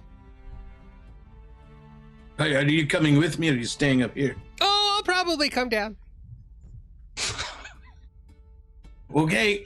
Xander's sick of our crappies leaving. Yeah. He walks away, and the bridge dissolves behind him as he walks. That worked out a lot better than I thought. Meanwhile, down in And the Bolly third, just goes, "Ah!" in the third corridor, for a guy who stabs us a lot, he's not very trusting of us. You know what I mean? It's just kind of weird. Bolly, heavy cube-like Bolly steps off into oblivion, knowing this could very well be a All right. one-way trip. Xander's still mid-sentence about some cautions and things to be aware of. Oh, Molly oh God! quickly casts a Featherfall. He's gonna need 2 feather falls. extra large Featherfall. Extra large feather fall. All right, Molly, you come down and you, not as gently, but you do touch the first floor and don't have to work hard to wiggle your way through and get through. I'm But just then there's some... Big splashes each time he goes through. Just, No, it's not. Oh, It's just nothing like hit, that? But then you wiggle your feet, you go through. But due to your girth compared to some others, you get stuck a little halfway through, have to dig your hands in and find the bottom of the floor resistance and pull yourself through it. And then you fall again, and then you got to wiggle, and you're like, oh, this is so embarrassing. You wiggle, you got to pull yourself through it. And you get through and you come on down to the third floor, and then you start to pull, and they're like, no, and they pull you into the side corridor. my So angle's puts a changing as I. Finger to his lips as in be, quiet. But I'm going to be quiet now. Bolly's Xander, intentionally jumping just a few feet to Featherfall, jumping a few feet to Featherfall. I'm on the moon. Burp, Charlie, burp to get down. as the last one, Xander will actually cast Elemental Motion with his fire hands and will fly down. All right. With style and speed, Xander goes down, I'm assuming head first Oh, yeah. stylishly, piercing through the floors with ease, and you come splashing through and into the hallway, and everyone is gathered there. There is a kraken beneath us. What's that? Just a small, It's a big fish. yeah. It's Small. It's a Big fish. giant octopus squid Yes. thing. It's What- massive. It's legendary and scary. You know What the is old wrong saying. with you two? The old saying, "There's always a bigger fish." Well, it's crap. It's the kraken. That is the biggest fish. It's the big one. Okay, the big one. Sounds awful. That sounds terrible. No, it's great. Let me Right, tell you we the shouldn't story. be We were here on at a all. ship. We shouldn't be here. This is a terrible idea. It's a terrible idea. We're all gonna die. I agree with Bali. Let's head back proceed up. down the corridor and avoid the kraken. If the Kraken's down, we're gonna go in this way, which is not where he is, so we'll be fine. I think, Bali, how about we stay here and guard the entrance? Well, I can't leave them alone. Oh, no. You think the Kraken's bad. These not. No, Yelena, I go to watch over them. Stonefather never forgive me if I left my charges. Yeah, but what if you leave this charge? I don't want to go in there. You had to stay with me. I can't leave you behind. Exactly. Elena, I can promise you, we have seen a lot of things. You've already seen a lot of things. Oh my goodness, Vodak the White? There's been a lot of things we've had to go through. We have fought large sea monsters before, and we came out from all of that. This is no different. This is another interesting, scary adventure that we're going to be able to make it through just fine. And However, what are you promising me exactly, Xander? I'm saying that you're going to be fine as long as we stick together. When we split up, things can go bad. And no one will know because you're all by yourself. So stay with us. We'll keep you safe. She In fact- starts thinking and going through the last few episodes of the Inglorious Bards and thinking of any time you've made a promise and not fulfilled it. And then she says, all right, only because you promised, and you better not break this promise. Never have. Wick is leaning over going, And you guys head down this corridor. It is cold. The ice is a little slippery, but not too much. The water you can put your hand against and even your fingers through on the wall sides, but the ceiling and the floor are ice. It's cold, and you guys are on either side of this beam, if you will, of cold and ice that's just firing horizontally through and then goes into the cylindrical vertical chamber and then goes up. Some of you shorter people can duck under and get to the either side of it, so you're not cut off from each other per se. And you make your way down, and this goes 40, 50, 60 feet, 100 feet, 200 feet. You're going through the lake, further out into the middle of the lake. And as you do so, you approach a room up ahead, and the ice starts going, and you can hear the strange sounds of those black tentacled swimming creatures up ahead. And as you approach quietly, I believe with Sildren's call, that we will stop there for tonight. So thank you everyone for tuning in. Happy birthday to our two fans on the show, and we will see you all next time. Bye, guys. Right.